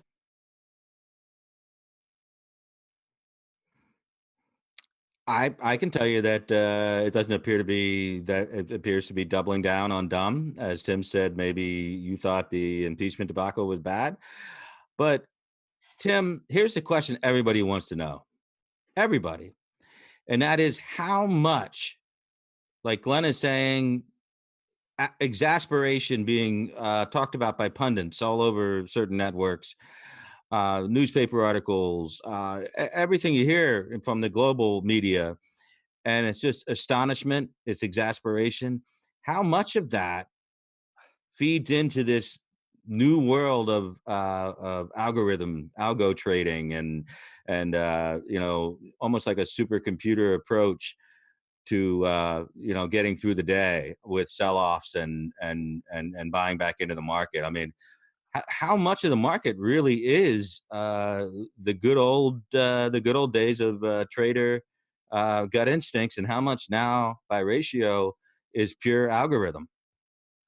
Well, a tremendous amount of it is pure algorithms, but I mean, look, you had algorithms today on the way up, and the algorithm term. Certainly, I'm not a fan of it. I'm not a fan of the high frequency trading Mhm. uh, business model, kind of taking over the New York Stock Exchange. I think it's pathetic. I think that the algorithm trading, the program trading it has become a necessary part of the fact that so much of the business has become electronic executions. But you can put there are aggressive algorithms and there are passive algorithms. If I get a big order from someone and I could put that into uh, an algorithm to be 5% of the volume, to be 20% of the volume, Sure. to Yeah. be aggressive, to be passive, to uh, you know, there's 80 different types of algorithms that you can put in. Now, are there traders that are trading by gut feel, or are there portfolio managers that say, I want to buy 5 million shares of XYZ and I want to buy it right now. I don't care about the VWAP. Hmm. Yes, there are still some, but clearly a tremendous amount of money has been shifted toward passive investing. And I think that really got kicked in when the market was on a real tear higher, and when 12 to 14% returns every day, every year were expected. Yeah. So many people that dole out money to institutional investors said, well, if I can get 12 to 14%, why would I want to go with a stock picker? Yeah. Well, look, last year, in 2018 was a crazy year because we had that sharp sell off at the end of the year. Last year, everybody's returns were skewed to the upside because early in January, in February, we had that very sharp rebound off that late 2018 low. Um, I still think that, and if you're uh, uh, an old-fashioned stock picker, once the amount of money that you're running increases exponentially, it's very hard for you to perform, just because you can't buy enough big positions in growth stocks. Uh, so you get algorithms in both directions. You were never gonna, that's just the way it is. Um, And that can be exacerbated in these situations because when there are sell-offs like we've had running up and down in the V shape that we have, even moderate positions are getting sold off at a higher rate just because of what's occurring. And so you get today, and this is my warning, and I want you to be able to back this up, but hopefully I'm overstating it, but I think a lot of today's recovery was based on knowledge, widely spread knowledge of what is in this bill to the greater extent.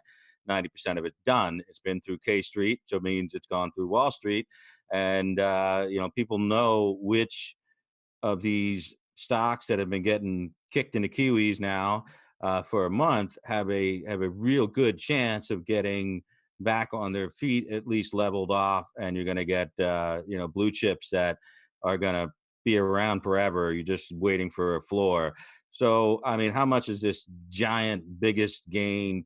Over 2,000 points, biggest since 1933, not coincidentally, but Look, we had a uh, gain. We had a gain similar to this on um, two weeks ago on a Friday.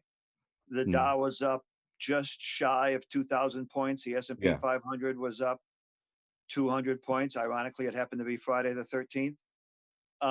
And the following Monday, we went down 3,000 points. Well, that's what I'm saying. I'm So preparing people I for the think fact that that, they're baking this in. A lot of people bought in today into the positions that they think are going to be passed into law. Well, we hope. And then I think we're built in then for another drop. Maybe not as precipitous, but definitely not, finishing on a high note on Friday afternoon just because we passed this bill late tonight or early tomorrow. I think that, I mean, if you look at today, you had very sharp increases in airline stocks, in hotel stocks, possibly in the cruise lines. Frankly, I didn't look at them. And it's very typical that after the market has just been pounded relentlessly, when you get that relief rally, the stocks that have been beaten on the hardest are going to move higher, are going to have the best gains when you get a big relief rally like we had today. I mean, the airline stocks, a week ago Thursday, the airline stocks were down, I think a lot of them were down 30% in one day. Yeah. From already very depressed levels. Now, clearly they have major issues. And I think that,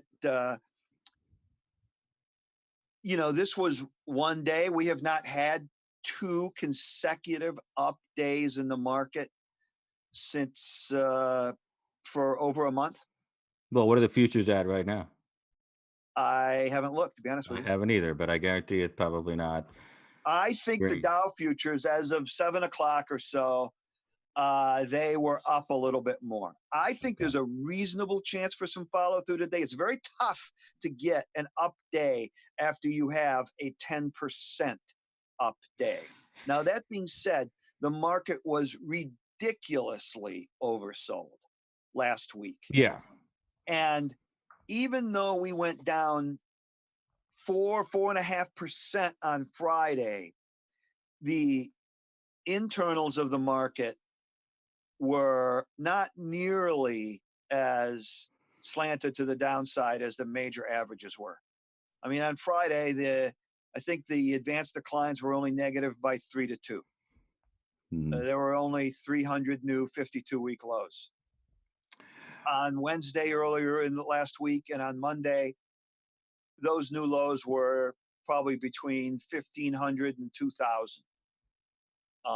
And we call that the breadth of the market, meaning that the majority of the sell-off last Friday was in high cap, blue chip names. Yeah. Probably being sold in volume by institutions that just wanted to sell whatever they could sell to raise cash because they're concerned about redemptions.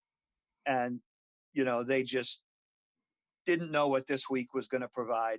So they wanted to raise cash. We also had some option expiration activity that could have affected it.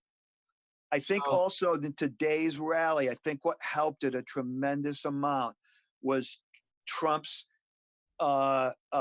messaging at his White House briefing that I think went from like 6 p.m. to 8 p.m.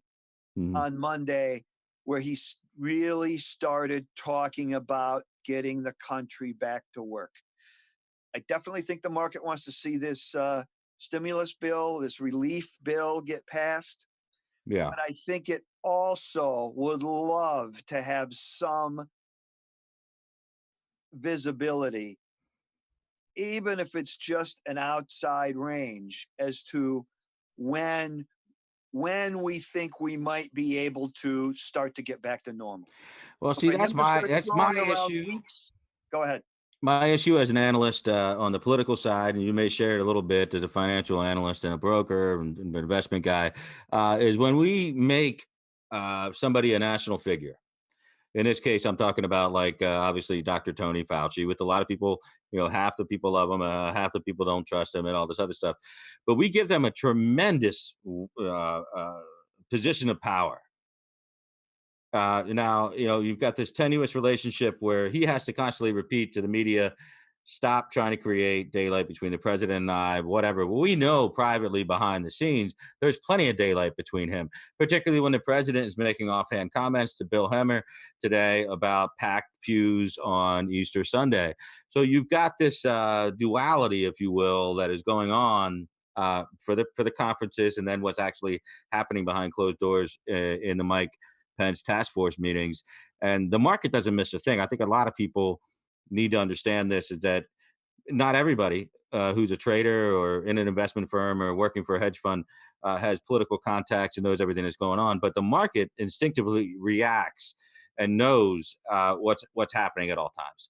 And so, they've got to feel this tension between Tony Fauci and Dr. Birx saying, yeah, in a perfect world, maybe somewhere by Easter we could ramp up some components of our economy, but let's not really count on it.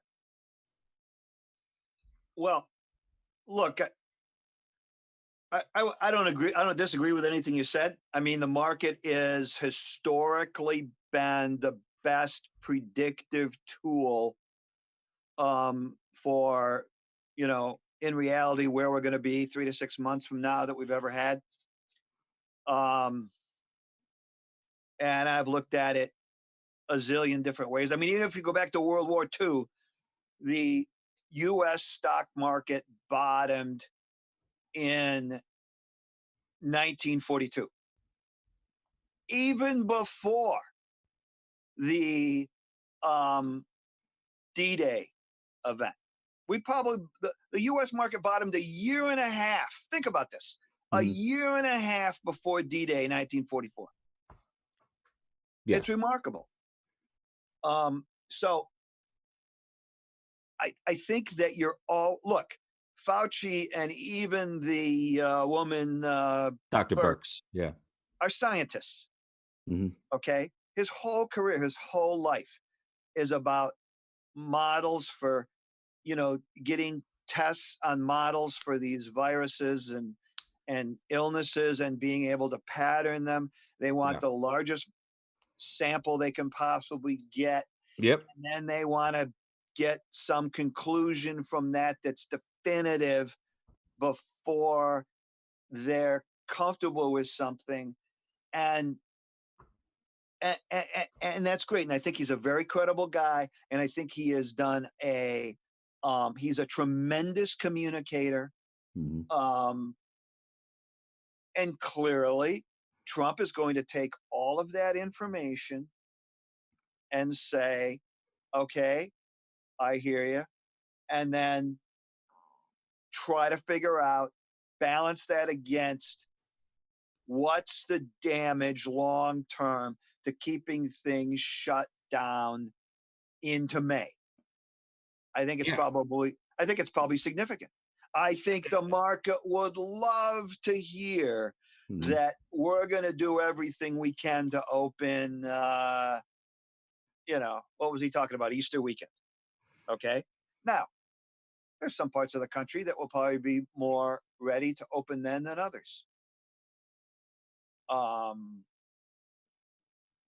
That's a natural component of this whole thing. And right.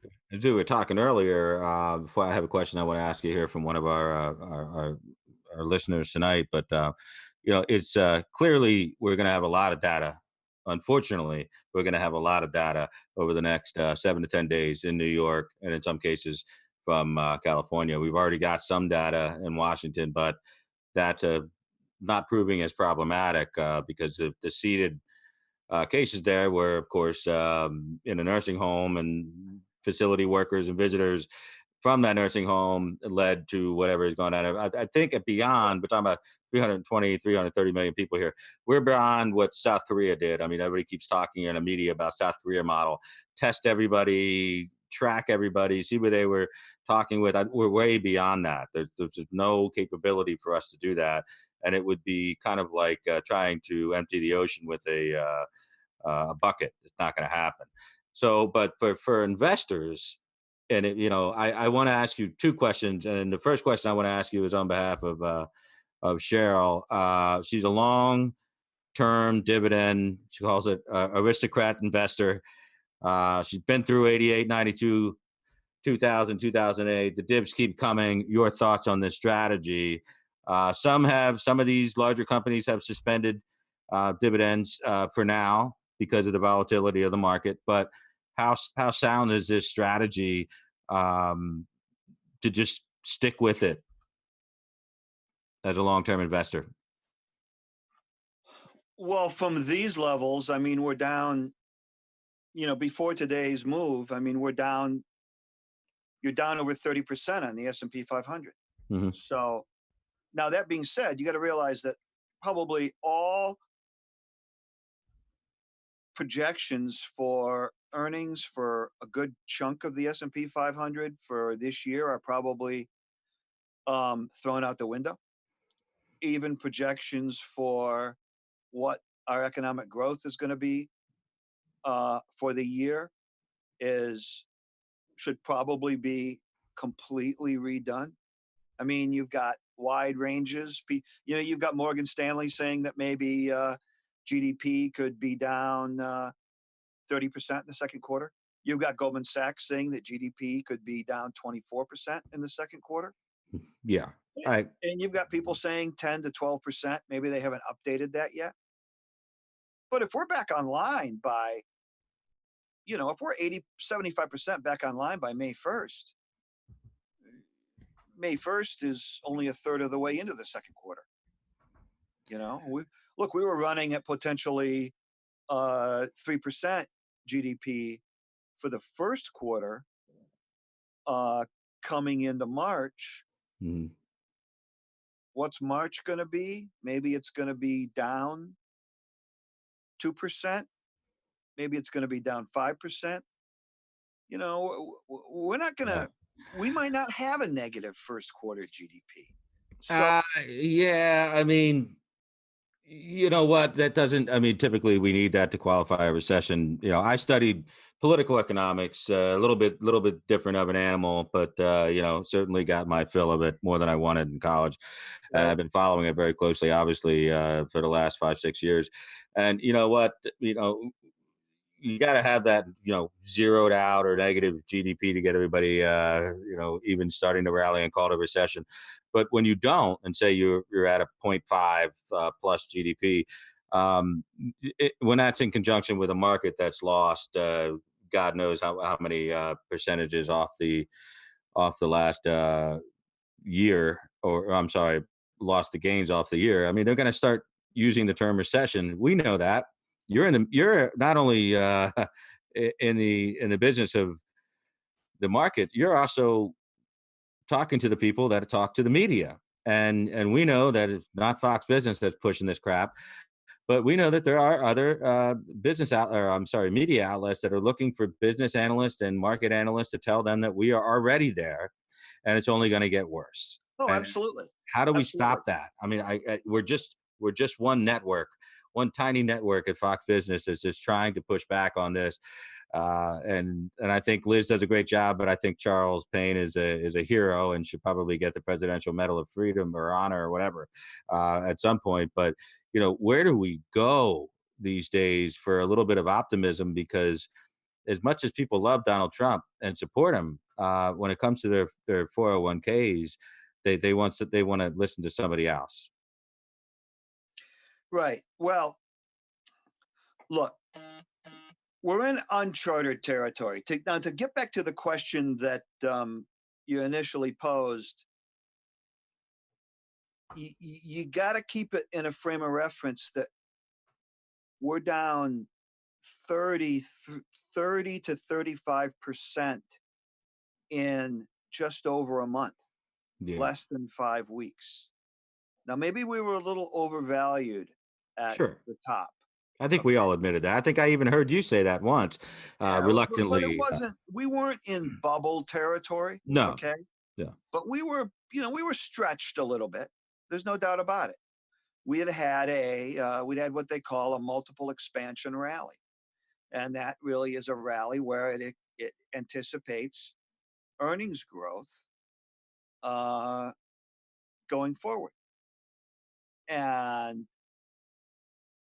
I think that, particularly if your questioner is looking at higher yielding stocks, companies either in the utility sector or some companies that show some very high yields.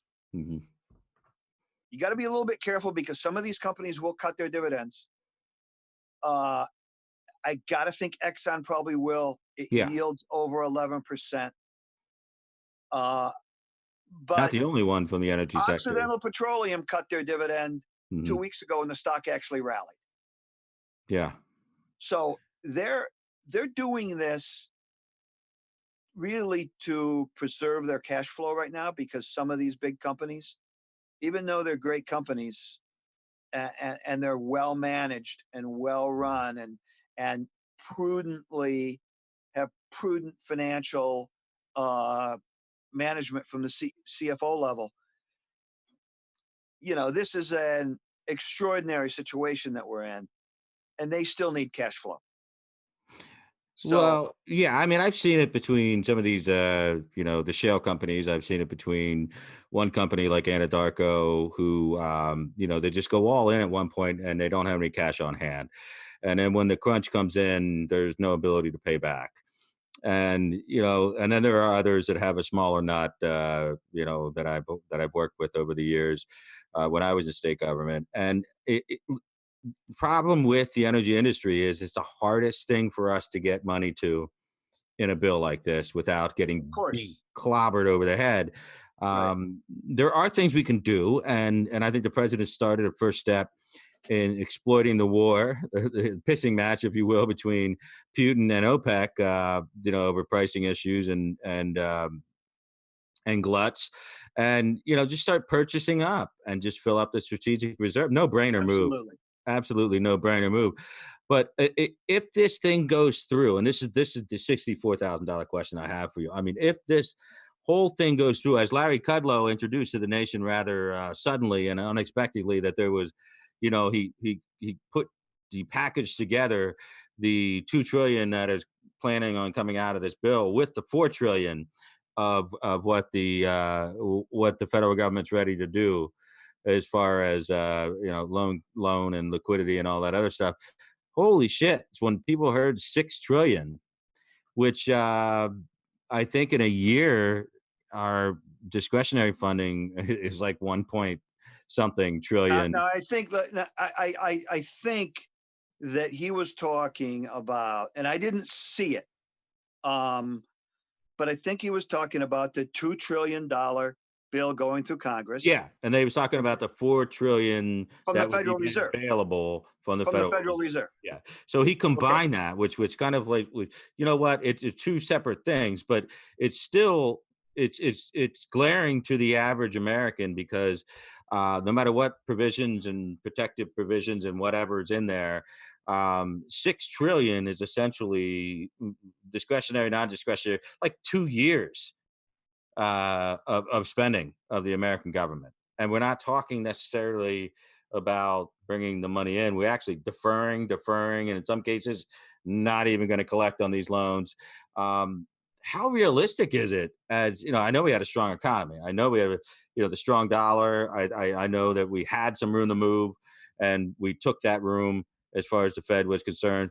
But there's other stuff that goes in with this. When you talk about $4 trillion, it's just at what point do we have assurances that these banks, these larger banks and smaller banks, are not going to just hoard some of this liquidity and not get it out the door, or use credit rating APRs that we don't like, because people have obviously are going to take a hit with their credit rating when they can't pay their bills, when they're shut in for a month and a half. I'm just wondering how you see this playing out, or if that number seems right to you, or if it seems high to you from the Fed side. I I think that the number on the Fed side is a little bit misleading, because it's not necessarily money that's going to be um, pumped into the economy as much as some of that is going to be a backstop facility, like the $1 trillion fund that's going to be earmarked for a backstop to the basically where they're going to guarantee A1P1 commercial paper, which is high grade commercial paper. I don't want to get too wonky on it, but Yeah. commercial paper is really only issued by very high quality corporate credits to begin with, and it's used for a lot of working capital requirements, paying salaries, et cetera, et So, cetera, so et you're talking cetera. about more the upper echelon Fortune 500, Right, right. G's And of the when the world. commercial Yeah. paper market seized up in going into for a couple of technical reasons, going into the global financial crisis, Mhm. it was one of the initial signs that we were going to have a real big problem. Yeah. Um, you know, some money market funds own commercial paper. And if anybody's money market fund ever would have failed on them, it just would have been, you know, a totally unprecedented event. Money market funds are viewed as extremely safe instruments. Well, Okay. I think you would freak out like my father and a lot of other people that would consider that would be a black eye on American investment ideology, to be honest with you, and viewed with worldwide suspicion. Hopefully, Right. that kind of stuff doesn't happen. Right. So, that's a $1 trillion facility. The Fed is never going to lose a nickel on that. Now they've said they're going to buy municipal bonds. Well, did they Look, have any choice? I mean, last time you and I I don't poked think they around bought the municipal subject, bonds last time. the They muni said they're bonds, the muni bonds were the first to fall off the charts this time, though. right, So right. what do you do? What do you do when the muni bonds just completely tank? Do you rescue it before it spreads like a cancer, or what choice do you have? I kind of think that's what they're doing. I mean, clearly they had a second emergency Fed meeting this weekend, like the one they had the previous weekend when they cut rates to zero. I mean, look, the previous weekend they cut rates to zero and announced a number of other initiatives, including Sizable initiatives. sizable initiatives, Mhm. when they could have waited to their regularly scheduled meeting that was Tuesday and Wednesday and Mhm. announced everything Wednesday at 2 o'clock. They said to themselves, well, we're not going to wait till Wednesday at 2 o'clock. Is that why the market reacted that way? I think the market viewed it somewhat as the Fed the reaction was, what do they know that we don't? This must be Yes. really, really bad. Yeah, exactly. Because it went red, and it went red in a hurry. When all they had to do was wait just a couple more days to put it into motion. Yeah, I agree with you. I got a question here for you. Ask Tim about the crazy spreads on the investment grade corporate bonds right now.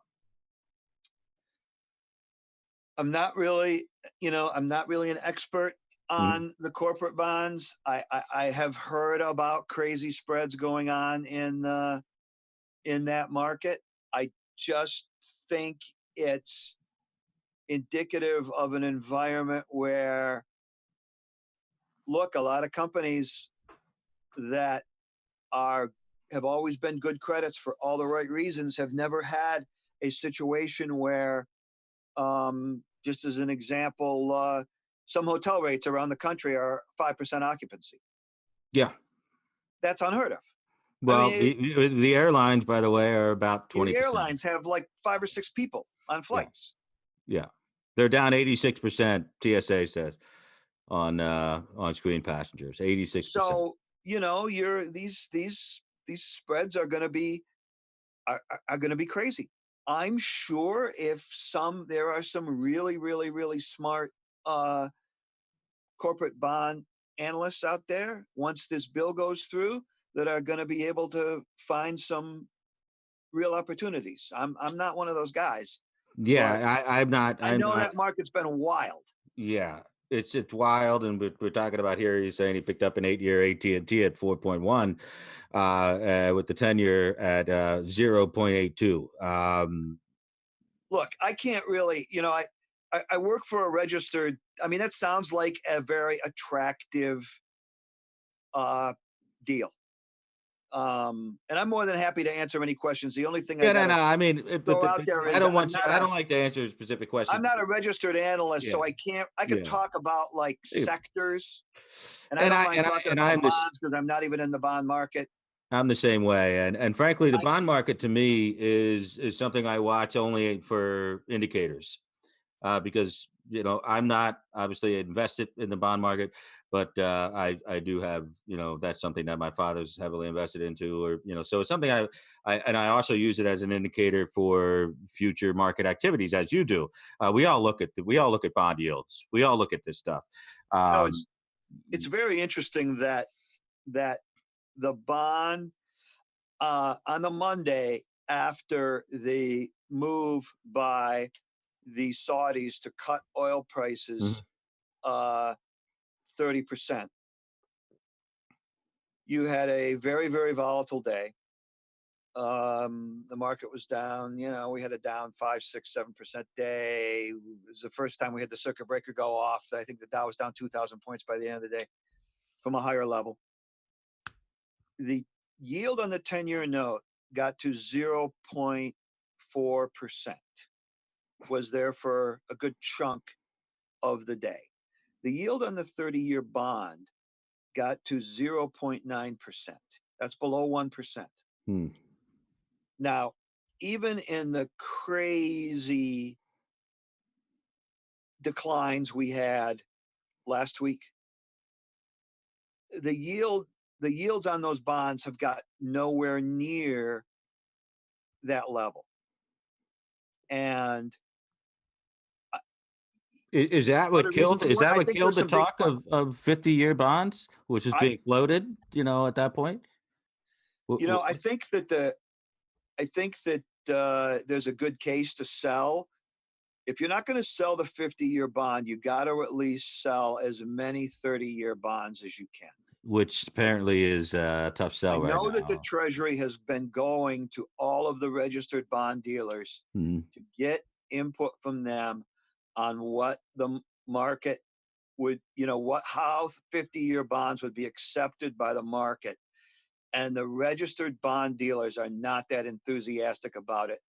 Frankly, I think because one of the reasons is that it's not going to provide as much recurring business for them as the bonds with the shorter maturities. But and I look at we already talked about the muni bonds and stuff like that, but you and I briefly traded texts on this, and I don't like this endless flow. I understand it. We need to keep liquidity there, and lending has to be there. Credit has to be extended, and in tough times, we have to lower interest rates across the board and police that, sheriff that pretty quickly, or else we're going to start losing businesses like independent restaurants and contractors that are not only going to go out of business, they're going to go out of business forever. So it's not just the larger retailers, it's Fortune 500 companies that may have to lay off people. It's the fact that, listen, if we have to rescue Boeing and pick up 10% of the stock and give it to the American people, it's not something we haven't done before. It'll be paid back. It's too important to us, as the president said, from a defense standpoint and from an employment standpoint. I'm really worried about all that. I think it will settle itself out at some point. What I'm worried about is, why don't we look at things like an infrastructure plan, which would be a merger, a P3 project, where we bring as many pension funds from around the world that are looking right now for a healthy return on their investment over the long term, 50, 75-year terms. Go back and look at putting our own country, our own workers with our own products in America back to work. I mean, I just think, and I think the shovel-ready shit that was done under Obama was half-assed. I think it cost us a lot of goodwill with the American people, because basically it was projects that were already environmentally permitted and ready to dig in the backhoe and get union workers to work. That was all that was about, right? I mean, that was about getting employment. Pent up 16-year liberal wish list for every.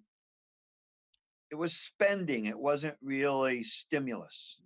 Yeah, but if you take out the crap that the Fed's forced in with the whole Davis Bacon crap and all the other stuff that goes in with the the prevailing wage aspects. But I just think that the infrastructure deal was poo-pooed by a large section of conservatives because they felt it was unnecessary spending. And in most times I will agree with you, but having a background of infrastructure and transportation, I also see that there's a benefit to it when you're employing your sectors that have been struggling, when projects get shut down, and when you're working on your 12-year plan in your specific state, being able to issue bonds is a part of that, or any infrastructure project, school projects, traffic, anything. When we have the muni bond failures and other bond failures, or low payouts, and low rates, that hurts over the long term. So I just think, maybe not now that we just did a $2 trillion, hopefully soon, bill, but at some point, if Trump does get a second term, I think that's an opportunity to make a marriage of the public sector's willingness to get involved in this. And I'm talking about hot lanes, individual tolling lanes. Not everybody has to use them, but you rebuild your whole highway and put a tolling lane in there to mitigate traffic concerns. A lot of stuff that's been done in Texas, Virginia, Florida, in California in some cases. When you have a lot of foreign pension funds that'll be willing to get involved, as long as they know that it's collateralized, it's an asset, it's your highway system, they're going to get a return on it. I mean, it's things like that. Is it not time for bold thinking instead of just? I definitely think there'll be a window for that after the dust settles from, this event. Probably after the election. That's I mean, yeah, and that's the last part of the questioning. And I'm watching the time, and I know I've kept you long enough, but over the last couple of minutes, I have you. Um, a lot of people I get questions from, not just political questions, as far as the economy, which they are linking directly and correctly to the political fortunes of this president.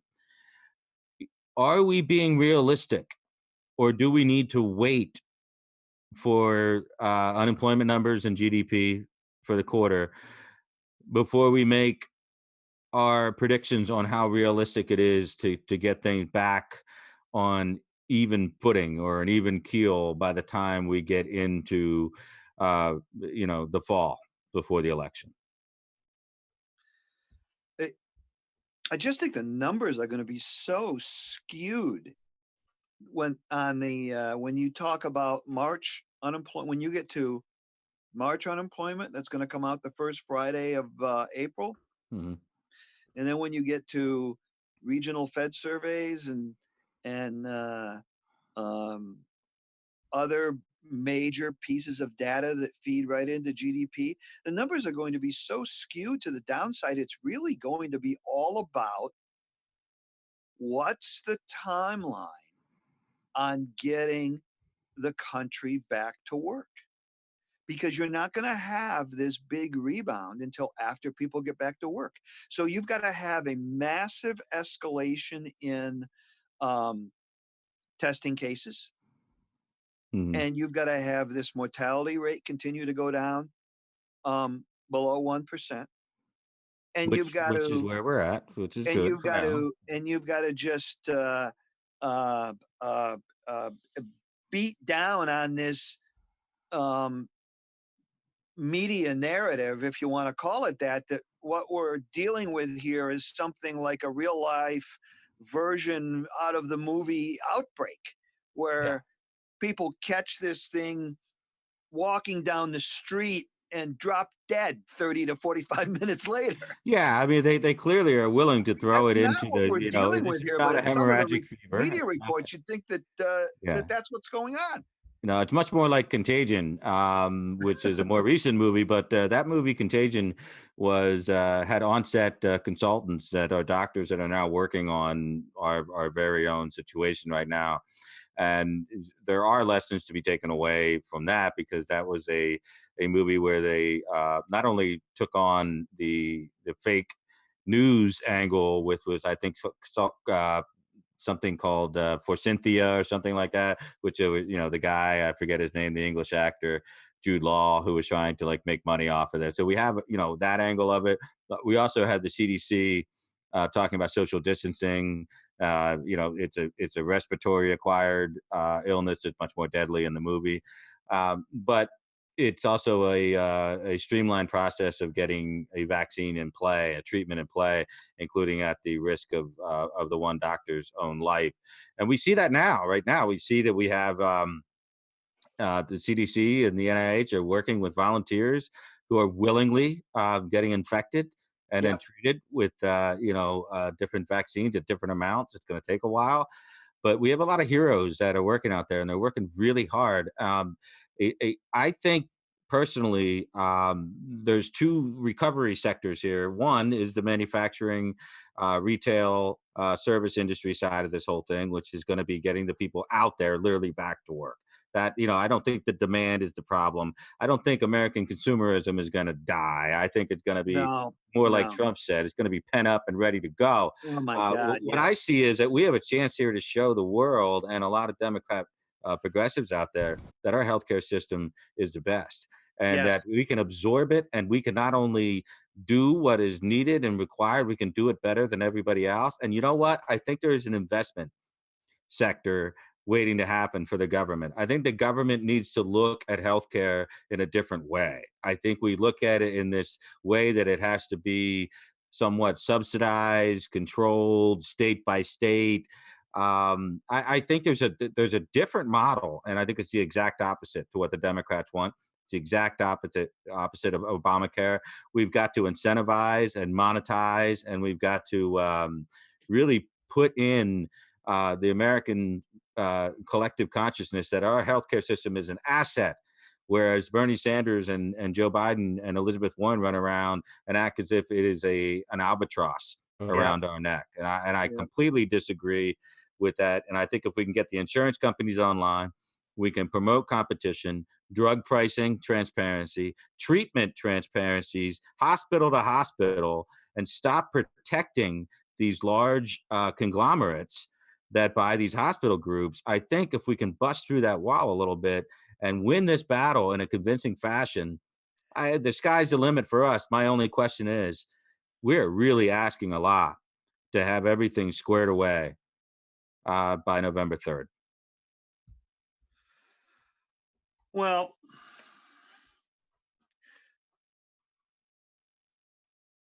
there are just so many unknowns between now and then that it's very, very hard to model.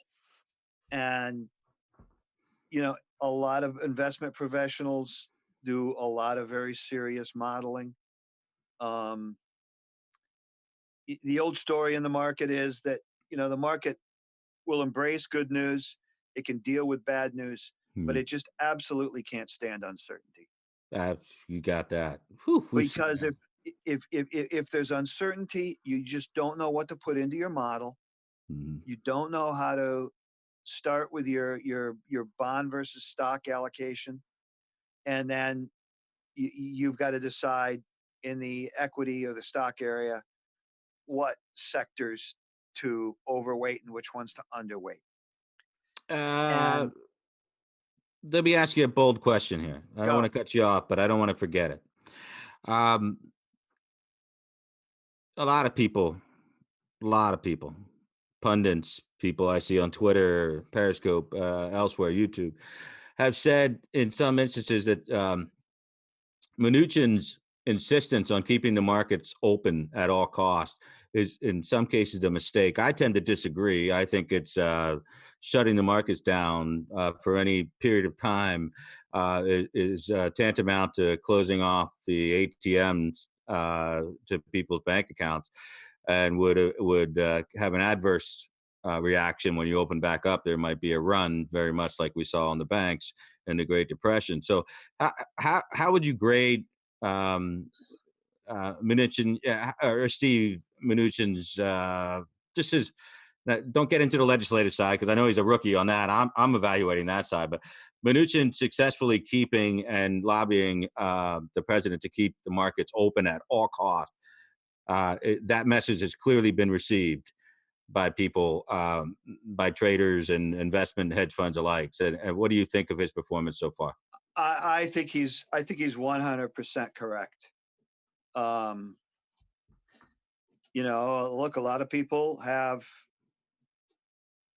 a lot of mutual funds. I think a lot of where people decades ago, you used to hear about retirees clipping coupons, Hmm. basically meaning taking their bond payments and using those to live off of every month and every quarter. Yep. I almost think that the modern, because bond yields have gone down so low, almost think the modern day version of that is retirees just selling off little tiny pieces of their mutual fund, going to cash and using that cash as they need during their retirement years, and that's almost a modern day coupon clipping. There were plenty of months a couple of years ago when the market would go up for 16 or 18 straight months, and Hmm. every month you would see net redemptions in mutual funds. And I just think that that's how a lot of um, a, a lot of retirees have they that's what they've been living off. They've been living off their mutual funds. So to shut the market would be a major disruption for, if you're a mutual fund and you're getting redemptions and you need to sell some stocks to meet those redemptions and the market's closed, Yeah. what are you going to do? You can't meet those redemptions. Then you're going to have people that say, I went to cash in my mutual fund because I needed some cash for next month, and I can't get my cash out of my mutual fund. And then when it opened back up, they take it all out and they put it, under the mattress, which is the end of the American consumer-driven economy. That's And I right. think that's a big deal to us. I mean, we are largely driven by consumerism. Our rally since Trump has been elected is based on consumerism, and I mean basically from the level of retail all the way up to home buying. And that's got to stay. That's got to come back. It's got to come back roaring to life. So I really don't have a problem with this. I have like 1,000 more questions for you. So we're going to Go. bring you on next time, Yep. with and maybe even with Richard, so that we can have a kind of like a circle discussion about the political and economic policy ramifications. Because I find that Richard Barris actually understands a little bit about the economy as well, which pleases me. He does Um, quite a bit, actually. Even if we bore the shit out of everybody else who listens to us, I don't care. We're going to do it, and they're going to learn something, whether they like it or not. So can I ask you one question before we go? Sure. So obviously, the president enacted the defense. I'm not going to get the title of it right. Yeah, Defense The Production Act. Defense Authorization Act. Yeah. And he's gotten tremendous pushback Yeah. from some governors and, of course, everyone in the media as to why he hasn't really exercised it yet by Hmm. telling different companies to do this or to do that. Yeah. My read on that would be they want to avoid that. The Democrats and the far left would love to see him do that, Hmm. just as a precedent for the idea of nationalizing Well, absolutely. certain businesses and industries. Absolutely. I mean, it's all but right there, goading him into it. And De Blasio is goading him into it. And up till now, I thought Cuomo was okay. And then Cuomo came out today and insisted that he enact, and it already is authorized, Right. But you know how silly it is. You're a professional man. You've dealt with businesses. You've dealt with productivity. You've dealt with um, manageability, logistics, all the type of things that go into running a company. You can't just commandeer a ventilator production company that's already running 24/7. Um, I think he's done a success. Well, actually, I think Navarro has done a great job of coming on and explaining that companies are coming to us. Listen, when there's no orders to be taken, right? When consumer requests are down across all sectors, and you're not manufacturing, and you're letting your workers go, and you know that you can produce something, whether it's a mask or a garb or a shield or something that the government needs, never mind a ventilator, you call the government. That is how this system works. And I said earlier today on a Periscope, I believe capitalism to be the only functional system that an economy can work on in a free society because of the fact that corporate citizens will step up. Because if corporate citizens choose to hoard or price gouge, they will ultimately fail. And the longer we go without nationalizing or attempting to take over and commandeer and whatnot, any factory that is, take Ford or Tesla, for example. If Tesla can convert for a short time period over to ventilators, they're going to do it. You know why? Because you saw Tesla's stock. You saw what happened to Tesla when demand, obviously, Yeah, everything. but it had such a ridiculous move just in January and February on the way up. I think it Yeah, went up. I think it went up 80 or 100%. I don't know any stock ever in my last 10 years that has been argued about more than Tesla. And I mean, I'm done talking about it with people. People are on one side of Tesla or on the other side of Tesla, and it's an argument about Yeah, assets that are that you actually have cash on hand or liquidity or investment, or what's backed up with subsidies from the government versus what Ford gets from the government to produce theirs with what their stock price and their dividends are. So I don't even want to argue about it, but I'll tell you one thing: if you're not selling cars and you can break off a quarter of your plant and you have actual people that know how to make a ventilator, you can bring them in and hire them. yeah. The government's going to pay you top dollar for those ventilators. The point is, with the Defense Production Act, which was, of course, it's an antiquated act. It worked very well back in World War II. If you had to take over a plastics factory in order to finish the B-1 bombers, you took it over 24/7. You ran it. If you had to take over a car company factory and make tanks or other Jeeps or whatever, you just did it, and that it had to happen. I Right believe it now, was. I believe it was Ford Motor at the beginning of after uh, Pearl Harbor, or maybe during the Lend-Lease program. That it took them 10 months, amazingly short period of time at the time, to retool and rework their assembly lines at the beginning of World War II, from making cars to making tanks and airplanes.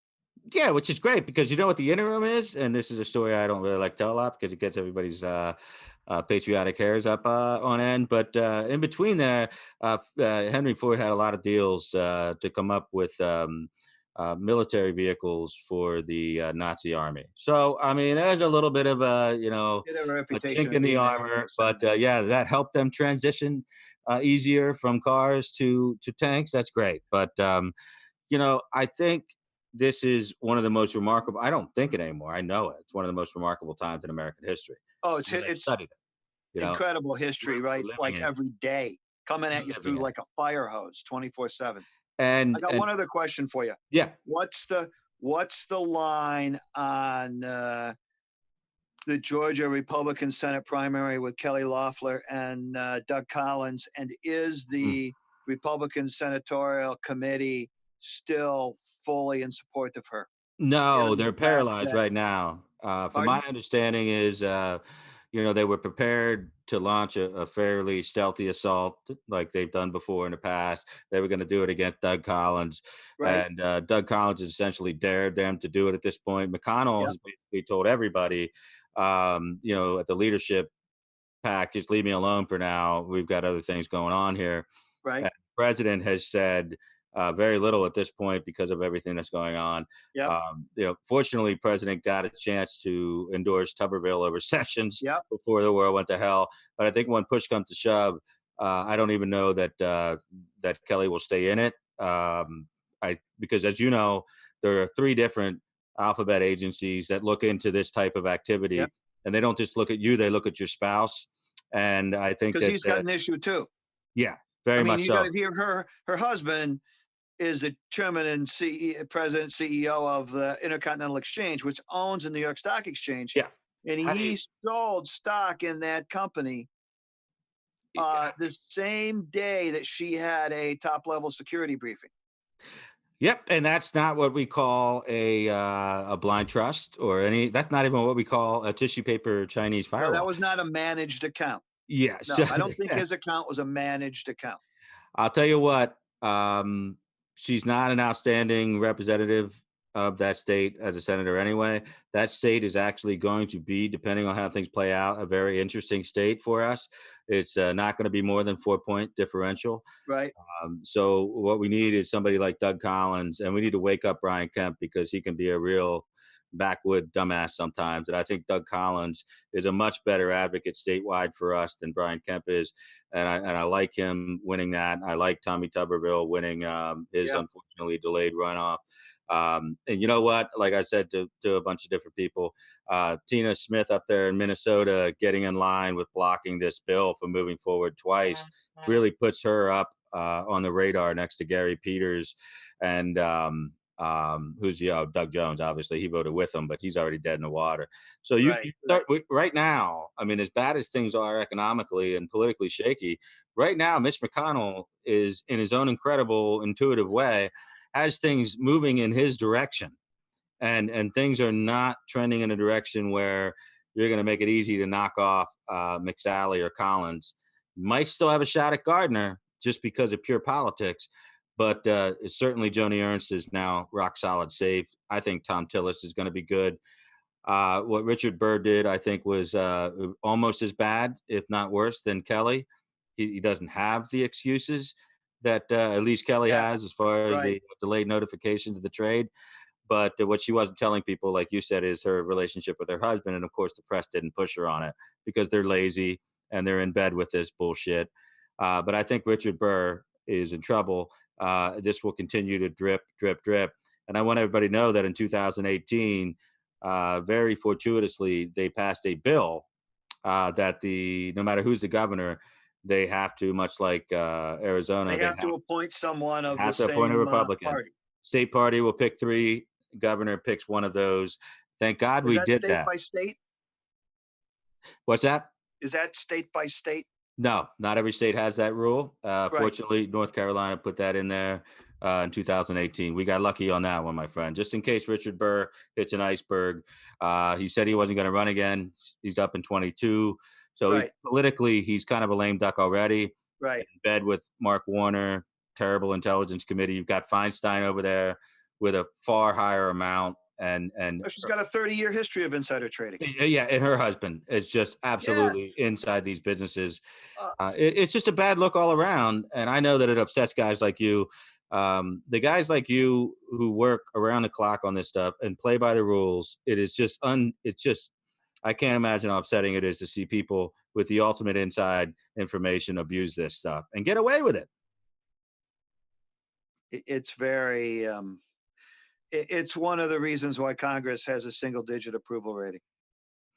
Right there with the media, my friend. Yep.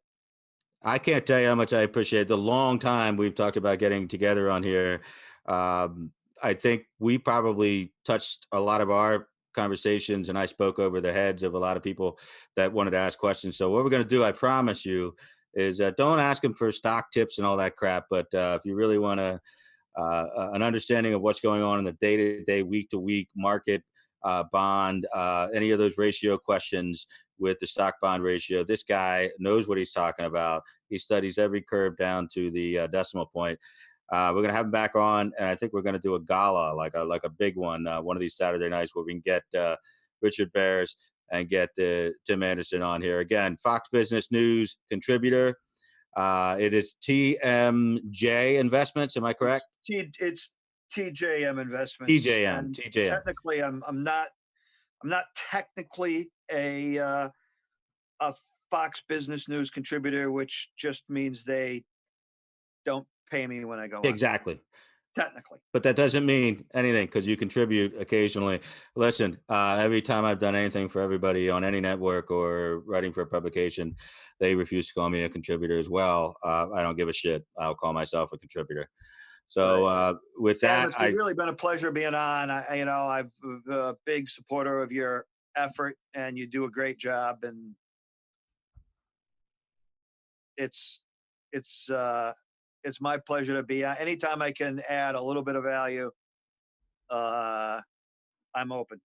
Well, I'm telling you, after this whole deal goes through and everybody's trying to swallow this giant pill that we have to swallow, I think we're going to hear from you sooner rather than later. So sorry to keeping you up to the 1 o'clock in the morning. The great Tim Anderson, you can go ahead and X out and we'll talk to you soon.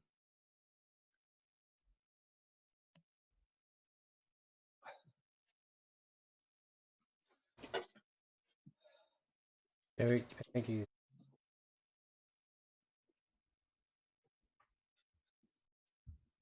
Sometimes it's hard to get out of Zoom. I think you can do it for him, can't you? just did. Yeah. Okay.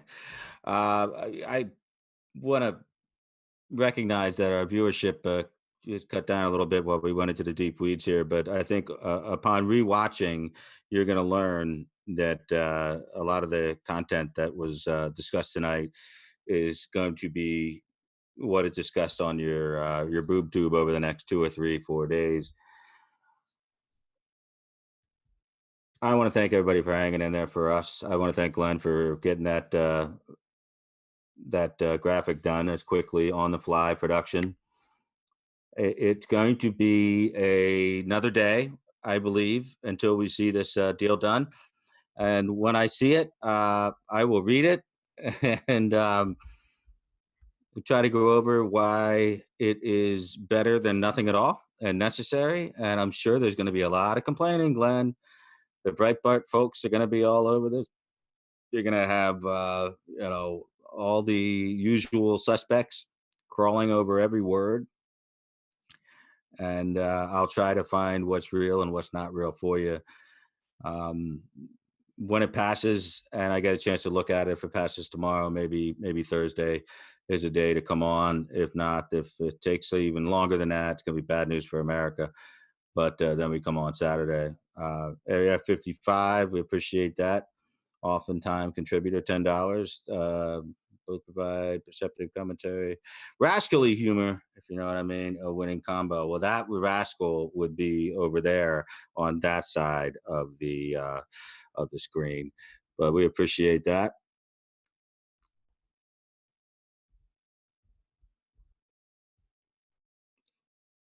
Yeah, so we've still got agreements and non-agreements, and hopefully we're 95% of the way there. And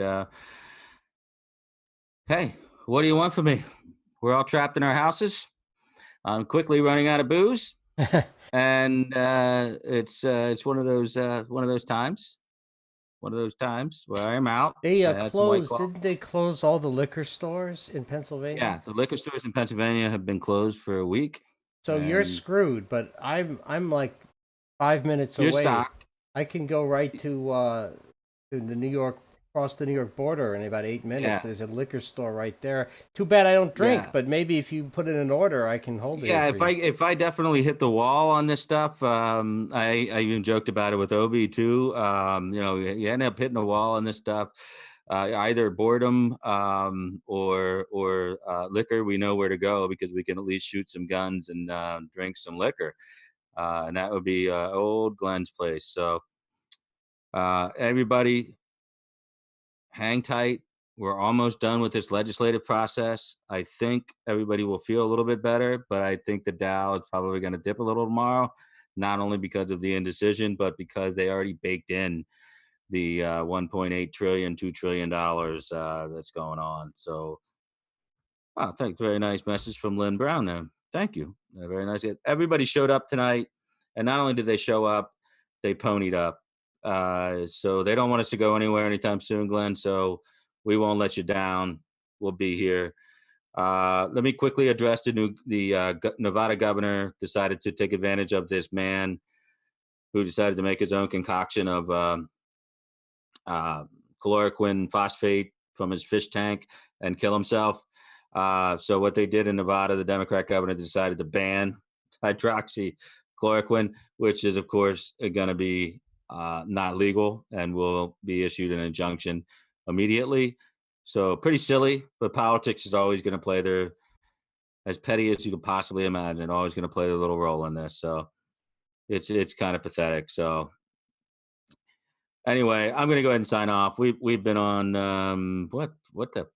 wow. Yeah, we did the 3-hour John tonight.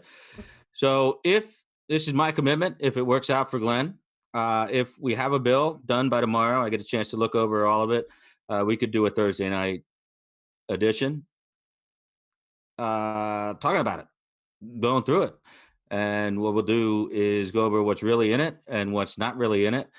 And parsing fact from fiction is what we do for a living.